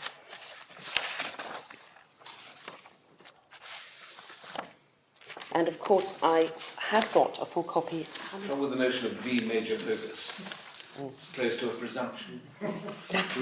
Absolutely. Is that really consistent with Baroness Hell's approach? In my mind, it isn't really. All these are relevant factors. They may be of less or greater importance on the facts of a particular case. Here, the fact that the grandmother is the psychological parent is obviously important. Biological father is another person who is entitled to an important role too, and to a question of balance. That's what it all boils down to. My Lord, you're absolutely The points right. here, this quotation doesn't really help us to decide the point of principle in this case. My Lord, it doesn't, I accept, help you decide a point of principle, but it does hammer home, in our submission, a point that is properly and fully made in Re G, which appears to have been ignored by this judge, and that is the importance in the welfare balance of the psychological parent. And I'm simply reinforcing what I say and what seems to be an accepted, and I know accepted in Re G, but accepted in a wider sense, that is of a major importance and should not be ignored, and was ignored both at both levels of appeal. Yes. Well, where do we go from here then? My Lord, I'm not sure how much more you, because I set out pretty fully in my petition, which I've adopted for the purposes of my case, on the question of His Honour Judge Richard's judgment. Whether you would like me to expand any more on that, I'm happy to do so. Well, But can you just help me? points. We don't have your petition before us. What tends to happen that we're given you a written case, but not the petition. My Lord, it is in the core bundle. It's in the core bundle, It is is it? my Sorry, argument. I see. Right. And I apologise, but This is my fault for not No, looking at it the core is in the bundle. core bundles, it's just that my lord and I have a tendency to bring things in separate parts. Yes, and the separate part It's doesn't not your extend fault, it. it's our fault. That you would like us to it was refresh our memory adopted as then. my case, effectively. Yes, it was. Because in my case itself, which I did Yes. draft, I said I'm not going to repeat myself. It is fully argued in my Right, petition. And in fact, I took it back and put the tab numbers on it so Right. that we could use it properly as a case document as well as a petition document. Thank you very much. It seemed that the points had been made largely in that document. Yes. Because at some point, there's another point that you made, like, this may or may not come Yes. in now. But we've been looking at psychological parent and biological parent. as if in these two cases they are somewhat different. There clearly is a psychological relationship between father and son. Clearly. Much to grandmother's credit that there is. But equally, of course, there is a biological relationship between grandmother and grandchild. Yes. We're not talking about a foster parent. We're not talking about somebody whose relationship begins as a temporary one and has to continue as a temporary one, but may turn into a psychological parent. We are talking about somebody who has both genetic and psychological links to this. Yes.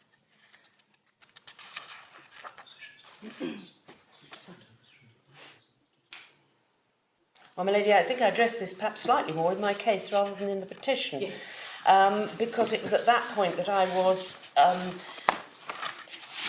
if you like, thinking about grandparents in particular. Although obviously a lot of the arguments, most of the arguments that I put are in relation to any family carer or close carer. But in relation to grandparents, we know that the statistics, and I've referred to them in my case at page 8, paragraph 19, are that there's some 200,000 grandparents raising their grandchildren in England. That's, one doesn't know whether that is a precise estimate. It probably isn't, because they wouldn't necessarily come to the notice of the authorities. But for all sorts of reasons, that number has grown and does appear to, or be likely to grow, for the reasons that I set out.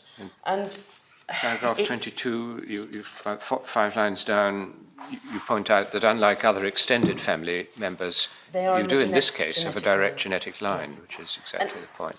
And the point I'm making there, or picking up there, is that how far should the court go in looking at these aspects of what a genetic parent or a biological parent means to a child in considering the welfare? I suppose it all depends upon the facts of the particular case. Yes. But there may be, and we would say in this case there are, reasons why a biological link is not necessarily anything over and above the genetic link. I wonder how the discretion should be exercised rather than the question of principle. Yes. It's a point that, however, that the lady raised, and I thought I'd deal with it. But Barrows Hell in G said that the significance of the genetic tie would be dependent on the circumstances of the particular case. I say genetic because it's very difficult to know quite what to call the parental tie in these circumstances, but the biological genetic tie. And in summary, the lady said that there was a special love and commitment engendered in fathers in particular, from which the child benefits. The child's knowledge of its own origins and lineage. This is paragraph 33, is it, of G? It is 33, yes. Yes. And a link with the wider family, just to summarise, that is kept alive. I've added in my own submissions that there is a, historically at least, there is seen to be a norm, or societal norm, for the child being raised by his actual parent and the perceived naturalness of that situation, and whether that needs to be also put in the balance. But does one asks, and my answer to this would probably be, almost certainly be yes, does one look at what and whether and to what extent those advantages in fact apply in a given case? And we would say that if that is something that had been looked at in this case by anybody on appeal or on Court of Appeal, that there was nothing greater about that genetic link, about that direct genetic link in relation to father than there was in relation to grandmother, putting aside the psychological parenting issue and so forth. Because there was huge commitment, proof of huge commitment and special love by this grandmother towards this child over the years, and the thriving of the child and so forth. And just taking it out of the context of this case, we all, I think, would accept, or most most would accept that there is a very special love and warmth between grandparents and their children. So one isn't seeing anything particularly different there. Perhaps we should all declare our interest. As grandparents. Those of us who are grandparents, and I suspect that's the majority of us. Well, I'm sure that's not going to affect anything you think. But in this particular case, if we look at knowledge of lineage and origins and so forth, the grandmother is in fact the receptacle in which the mother's side of the family and the history is kept. She is there to help with that, and it is plain from the evidence of her efforts to keep the child in touch with his father, even in prison, that there is no evidence anywhere to suggest that she's in any way tried to devalue or minimise his links with his father's side. And likewise, the third point, which is the love and involvement of the wider family, again, nothing to suggest that she is any less good or likely to be less good in that respect.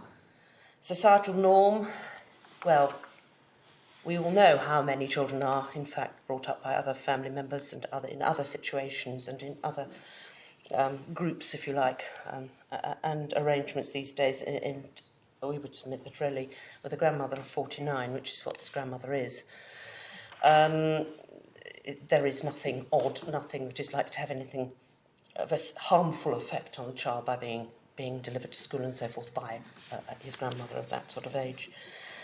And one mustn't forget that actually the father, and if I could ask you to look at Appendix 2, and it's page 269,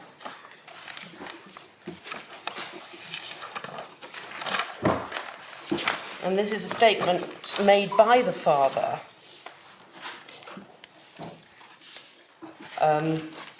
at one of the for one of the hearings that didn't, I think, in fact take place at that stage. But if one looks at paragraph 25 on that page, father says, I feel H's needs would be best served by remaining with his maternal grandmother. He's been able to develop a relationship with his extended family, in particular his aunts, the applicant's sisters, and his paternal grandparents, my step-parents. I feel these relationships are important to H's well-being as is his continued relationship with me. And then at the paragraph 26, I strongly support H remaining with the first respondent, that's the grandmother. This is the only mother figure he has known. He is clearly loved and cared for by the first respondent in a way I feel the applicant could not manage. So we have two things there. We have actual evidence from the father's side that she has always made enormous efforts to keep this child in touch with his lineage on both sides, not just on his side, on mother's side rather, but on the father's side as well. And that he is, according to the father, a mother figure. She is a mother figure to him, and the only mother figure that she's had. That he's had. I just happened to notice paragraph 20 of that witness statement.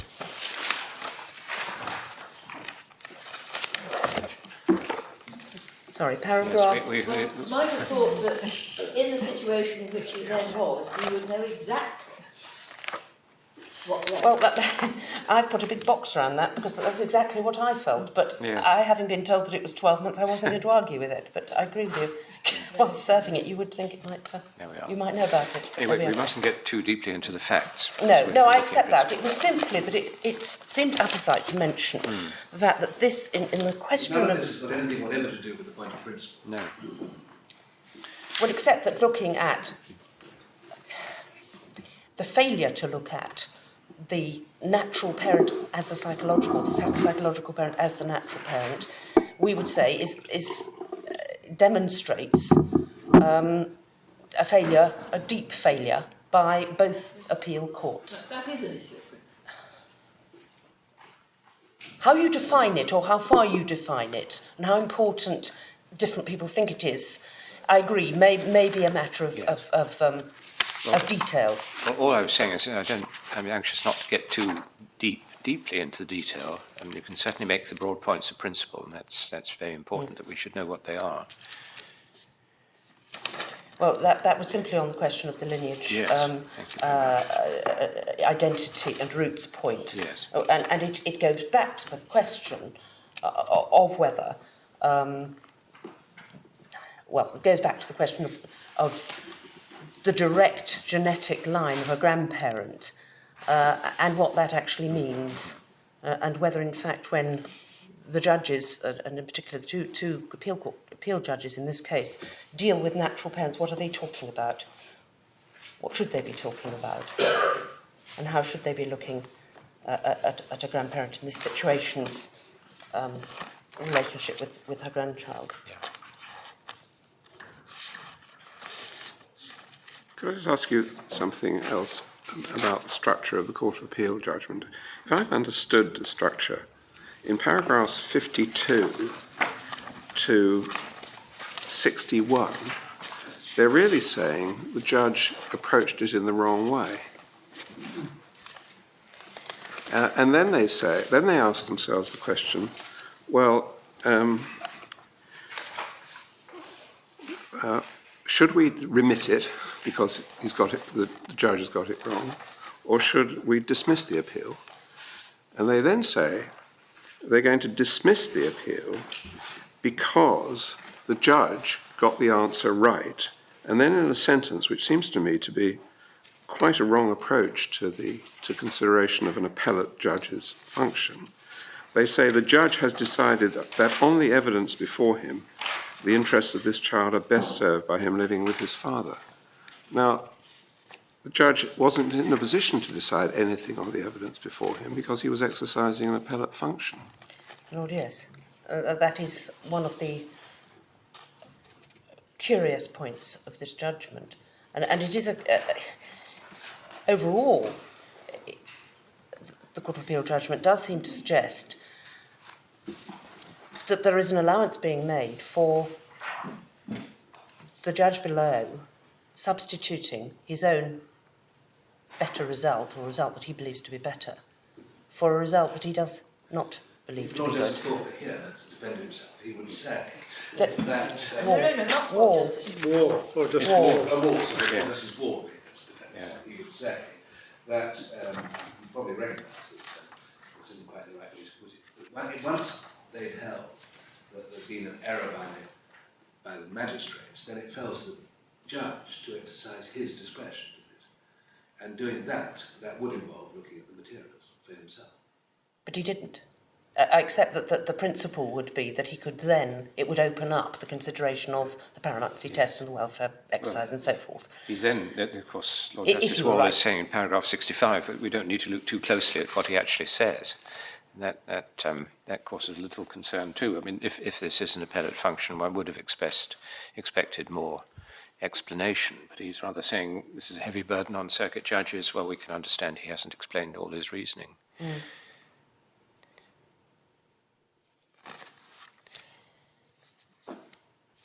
Well, do we need to go much further, do you think, Miss Ball, or will we cover Well, the ground? my only concern is that I could indeed go on further. I do have points to make in relation to what the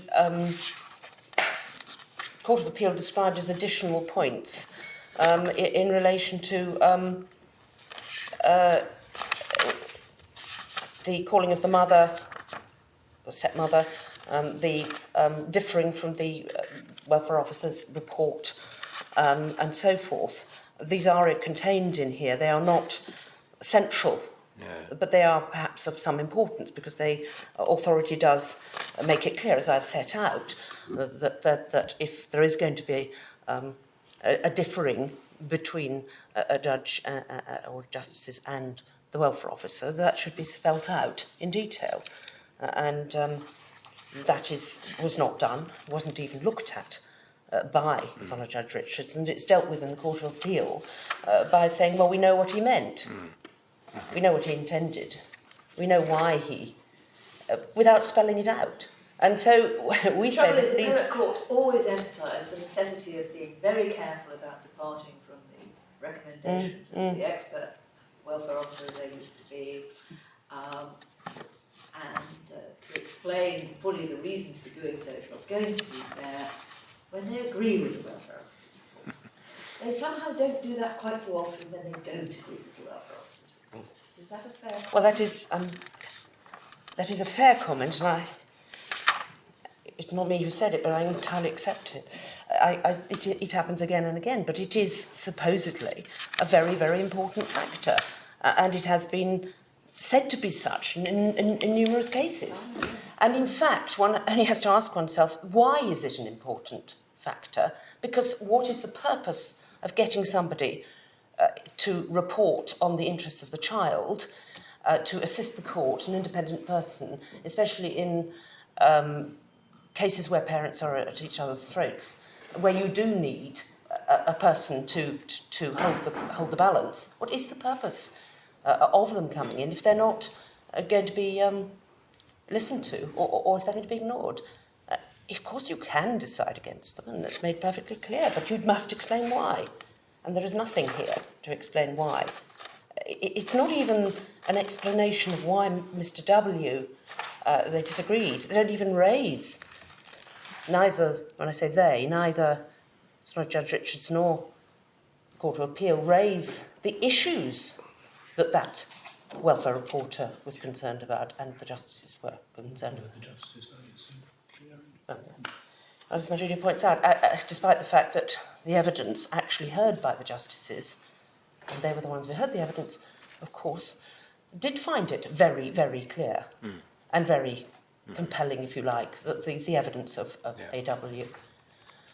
And so it was particularly important that anybody dealing with the justice's decision ought to have a look at that. And if thought, if the intention was to reverse it, to say why and to explain. But none of that was done. Well, are there any other points that arise? Because it is very fully argued in my papers, and I don't know whether you want me to expand on any of those further. No, but we say that there was plainly wrong at both appellate levels, and that the justices... Yes, we're getting to the point where we'd quite like to hear from Ms. Scriven. I'm sure you would, and I bow to that. Thank you very much. Mr. Horrocks. Thank you. Ms. Scriven. My lords, my lady, would you give me one moment to get the lectern? Yes. Thank you.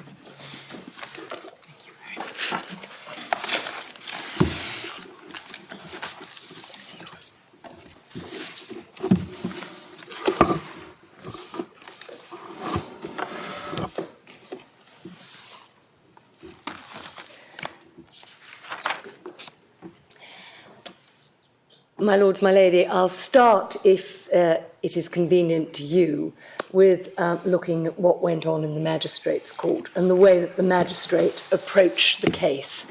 And so, to that extent, I'll follow a similar course to Miss Ball, which you may find helpful. Because, of course, the premise of the argument that's put forward on behalf of the father is that the magistrates failed to give any real consideration whatsoever to the significance of the father, his role in the child's life now and in the future.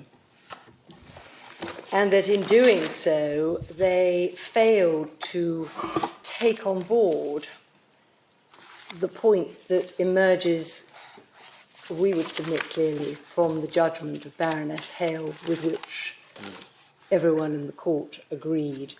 Well, I just wondered whether we could perhaps begin on that point. Yes, of course. I course. think we have the impression from your written case that you don't really challenge the point of principle, that really the diversion which seems to have occurred by people reading Lord Nichols's remarks first and assuming that is the end of it, without actually going into what Baroness Hale said. You're not asking us to pursue. You're saying that the correct approach is to go into and follow what Baroness Hale said. Yes. And because, as was pointed out, only one other member of the House appeared to agree with what Dr. Nichols said. It should be regarded as a minority observation, and such weight as there may be attached to it in that light. So there really isn't any dispute, is there, on the broad issue of principle? Absolutely not, as far as we are concerned. Yes. The essence of what we are saying is, as it were, picking up in short form what's in paragraph 31 of the judgment in Re G. Yes. Which is tab 3.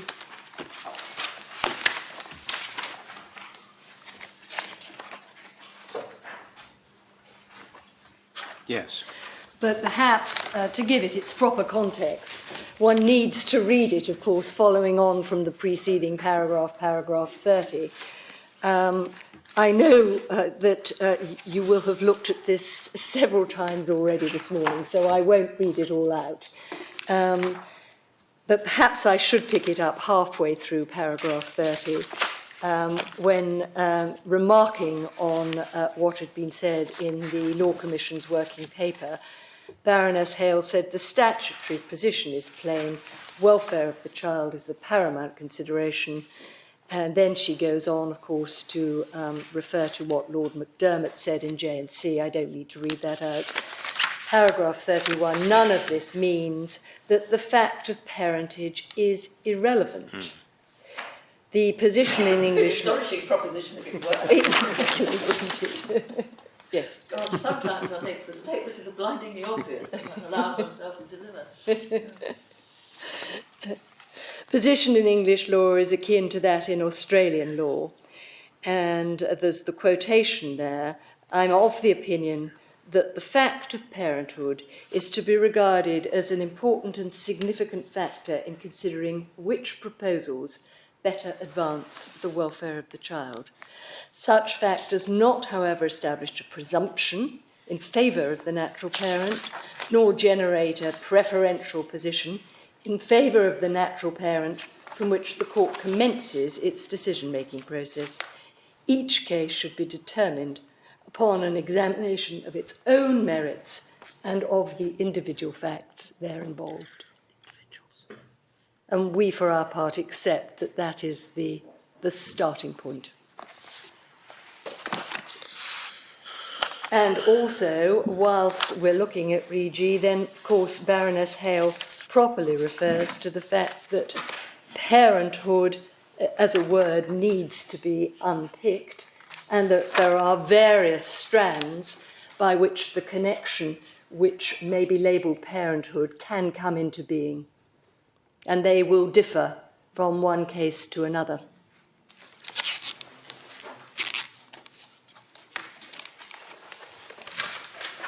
And so there are the three elements she identifies there: the genetic link, the gestational parenthood, which we're not concerned with in the dispute between the father and grandmother in this case, and the social psychological parenthood. Described in that way, in that judgment, but we would suggest that it's a broad concept. We pick up what Miss Ball said, that part of psychological parenting must be the way that the child concerns looks on the adult, because it's a two-way process. No doubt generated from the adult by their concern and affection and relationship with the child, but then responded to and reflected by that child. So it is a two-way process. Yes, it is, but the psychology we're talking about is the psychology of the child.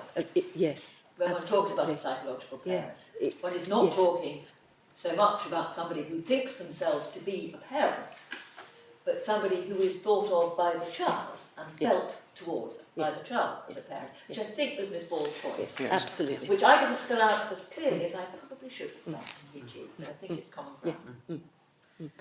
I think that came over in Miss Ball's description of what happens when the child goes home. Who is it the child goes to? Yeah. Who does the child recognise as home? And absolutely. And Absolutely. that's the crucial point, really. Absolutely. Or indeed, I would broaden it to some extent, of course, because if one looks at the role of fathers, either in their traditional role of not playing such an active part in day-to-day care, or if one takes a situation of separated parents, separated perhaps from before the birth of the child, nonetheless, that child may still have, we would submit, a relationship as a psychological parent of the child. The child would call the parent with whom he or she is not living daddy or mummy, and would look forward to seeing them, and would have that sense of close attachment that develops partly because of the quality of the relationship that's coming to the child from the adult. And also, and there's another point here, which is that as the child grows older and becomes more self-aware and looks at what is going on in society, child gets interested in who's looking after me, who are my parents, where do I come from, where do I stand. That, in fact, we would submit feeds in, of course, in this case, where we have a child 3 coming up to 4, beginning to get to the age of going to school, with a father now living in a new family unit, and with a half-sibling there, and the questions that no doubt are going to arise in this child's mind if he's not living with father, well, why aren't I living with my father? And possibly the question, what's wrong with me? Why has it happened? Why am I not there when my half-sibling is there? So psychological parenting brings with it, in the child's mind, a whole raft of connotations, as well as simply feelings of affection and security provided by care that may be given from a tending adult. Conceivably, there can be several psychological parents. Yes, absolutely, there may well be.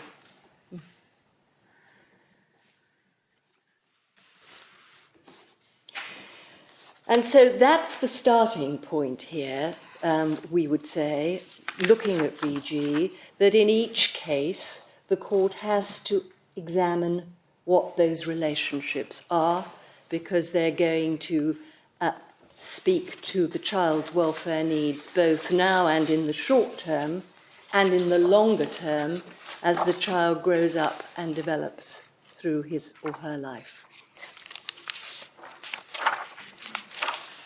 And then may I just pick up, perhaps before looking at what the magistrates have done here, on this further. I have used the word psychological parent for him in the case, and I have done so bearing in mind those type of factors.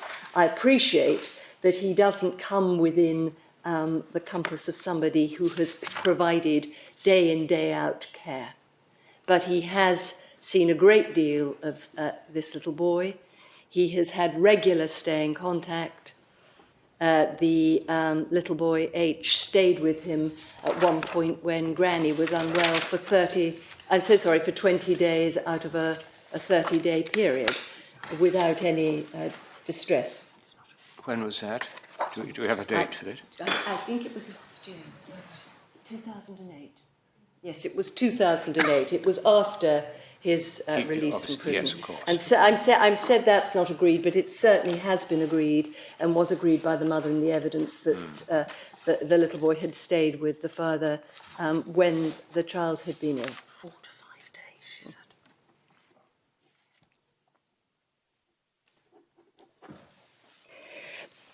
But more than that, we have a situation where the Section 7 reporter told the court that H had a good attachment to his father. And he also agreed that he'd lived with Dad at one stage, which did not disrupt him. And just to find you the references, my lords and my lady, it's in Appendix 2, page 110.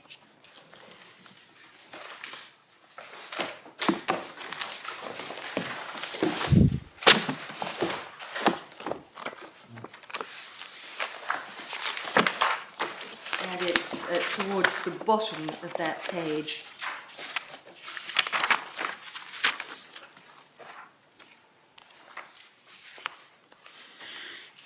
has a good attachment with Dad, nothing new.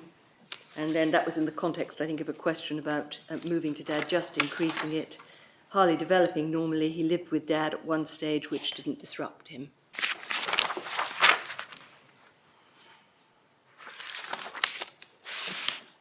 The grandmother herself acknowledged the father's close relationship with his son.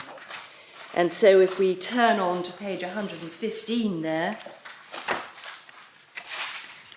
we can see, and it's about 3/4 of the way down the page, when she's being cross-examined by Mrs. Parnell, except, I'll call him the father, the name's there, except father has close, loving relationship with Harley and is absolutely committed to him. And turning on in the bundle, if one looks at her written evidence, page 248,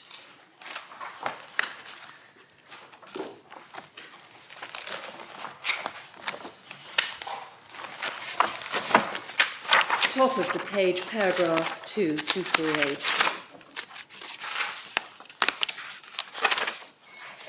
And it's the last sentence there. Whatever difficulties the father may have had in his life, he has always been devoted to H and has enjoyed an excellent relationship with his son.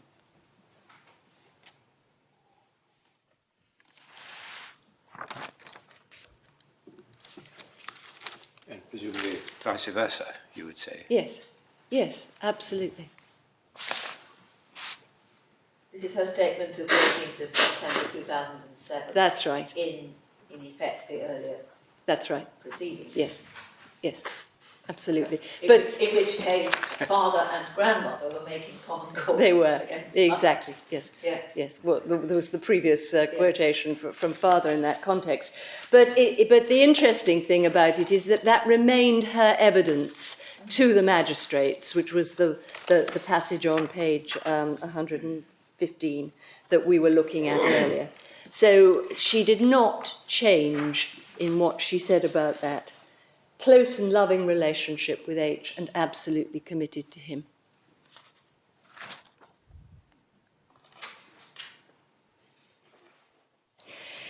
And we also know, if one looks at the factual matrix that exists in this case, that the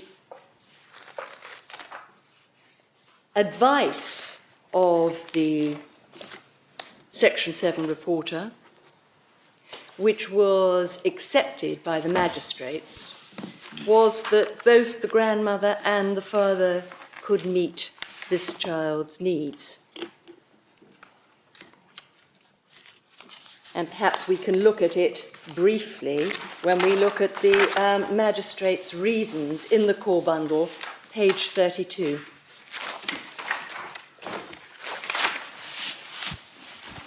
I'm so sorry, that's where the reasons begin. On page 33, paragraph F, how capable each of his parents and any other person is of meeting his needs. Grandfather and father can meet his needs at the moment. Can meet his needs. Mother cannot at present.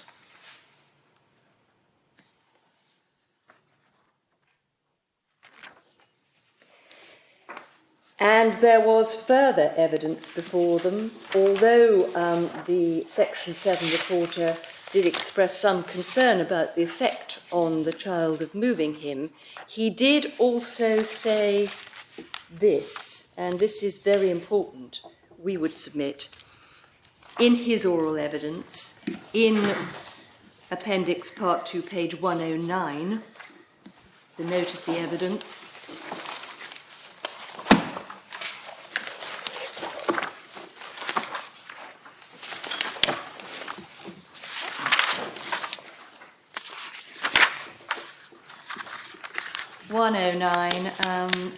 About a quarter of the page down, move to Dad's address, handled sensitively, then no reason why it should not be successful.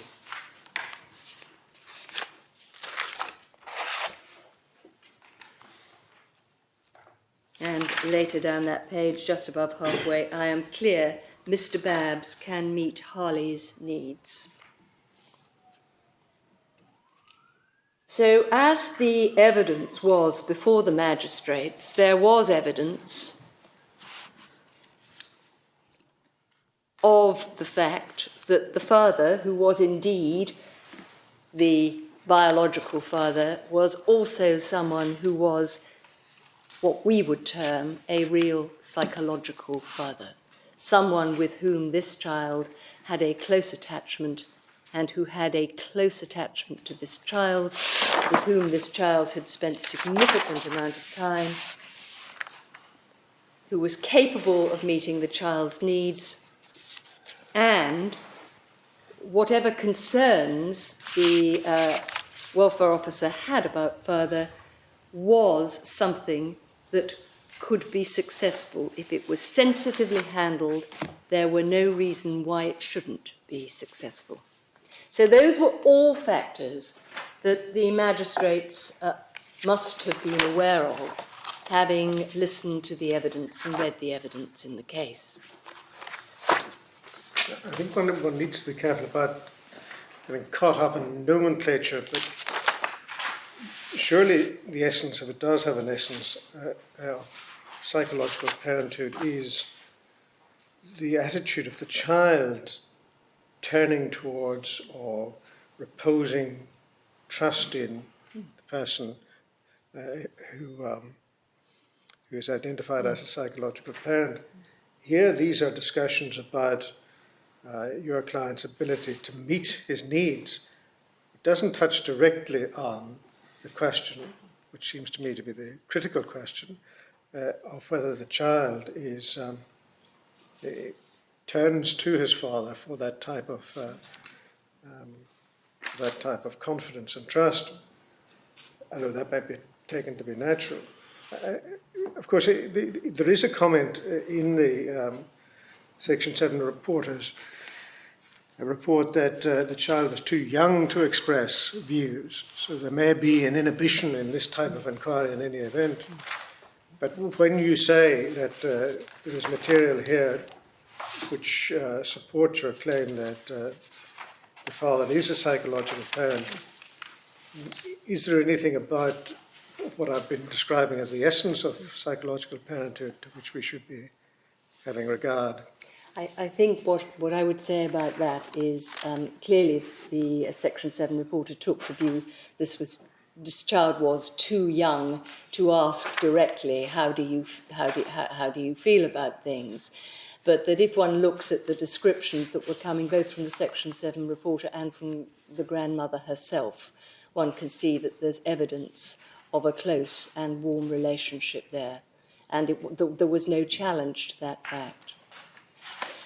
But it does lead me on to the next point that I would like to make, which is this.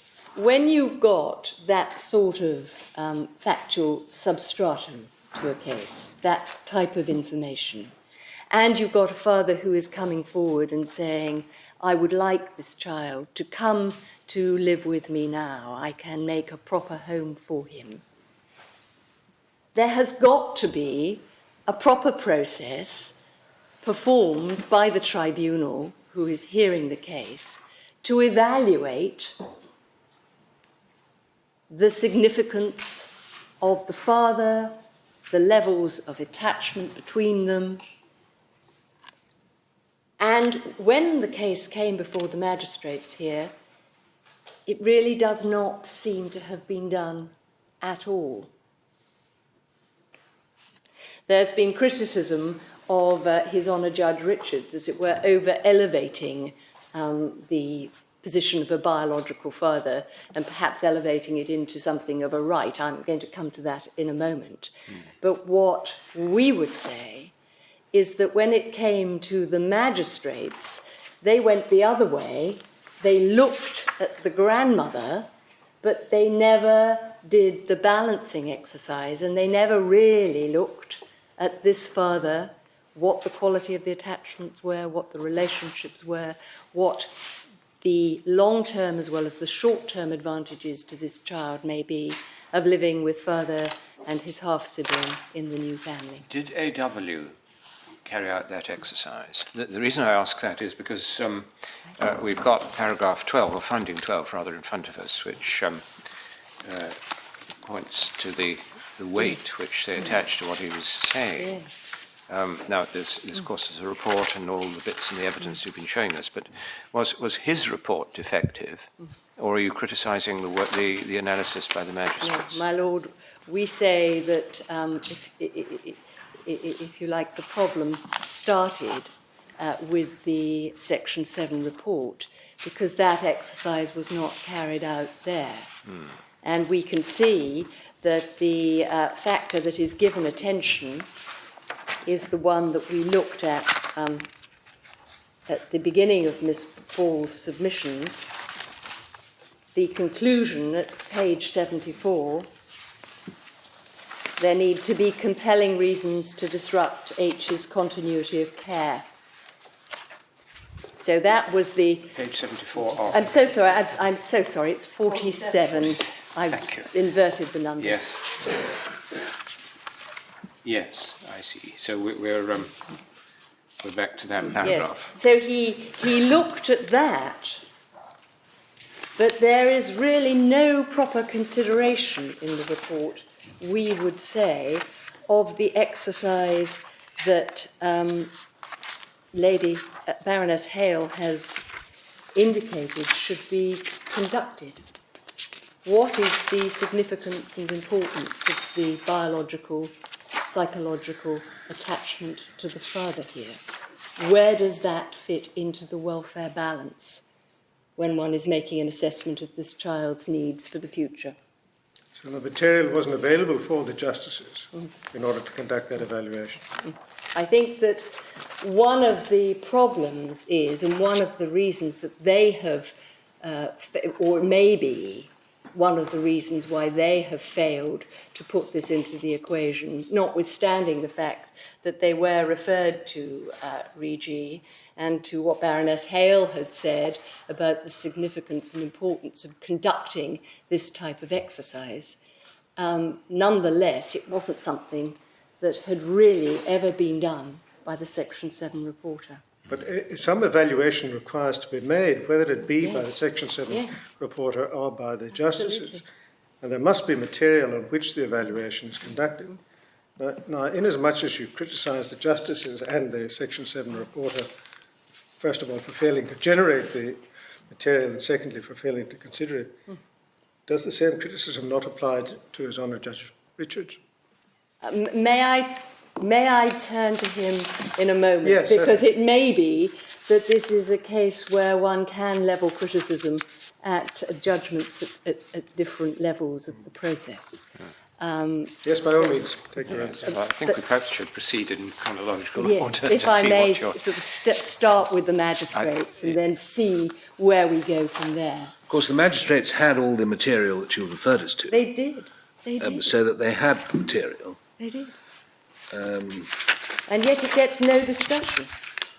And when at paragraph 14 of the findings of fact, because this is the point at which one would think they should begin to conduct the evaluation of these rival claimants for this little boy's care, there isn't an evaluation there of the father or the importance of his part. Well, it may be that this is because they didn't find that kind of discussion in AW's report.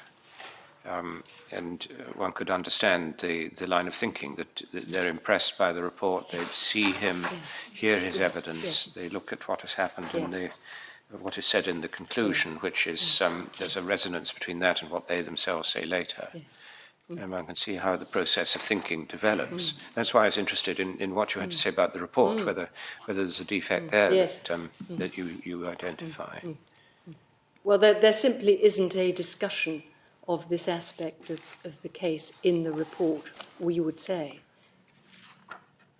And then, of course, we do have a situation where, as you have said, and they make clear, they placed great weight on what Mr. Williams said. So his approach has inevitably coloured their approach here. So it's a point that's been missed, as it were, not just by the magistrates, but by the Section 7 reporter. And yes, it would be the other way round. If AW had actually undertaken the analysis you say should have been undertaken, yes. then one could, I suppose, on the lines we've discussed earlier, excuse the magistrates for not going into all of that because of what they say in finding 14. Yep. But at paragraph 40, well, or perhaps particularly at paragraph 12, when they say they place weight on his report. Yes, yes. But paragraph 14 it's is paragraph that 12. curious paragraph in our submission, because it's the one that refers to Re-G, doesn't fully understand, we would respectfully say, the purport of the decision that was coming from the House of Lords in that case, which is that in these cases you have to give these matters consideration, important and serious consideration. That's to say the claims of the biological parent. And they deal with it really on a very simplistic basis, paragraph 14. Re-G says you don't remove a child from primary care of biological parents, but H has never resided with his father. As it were, therefore, it doesn't apply here. Then they go on to say grandmother has been psychological parent, as is mentioned in Re-G, so they've understood that much more of the judgment, but they haven't then gone on to evaluate where the father stands in relation to this child. Well, it's pretty well on 1 o'clock. Would that be a convenient point at which to break? Well, we look forward to seeing you again at 2 o'clock.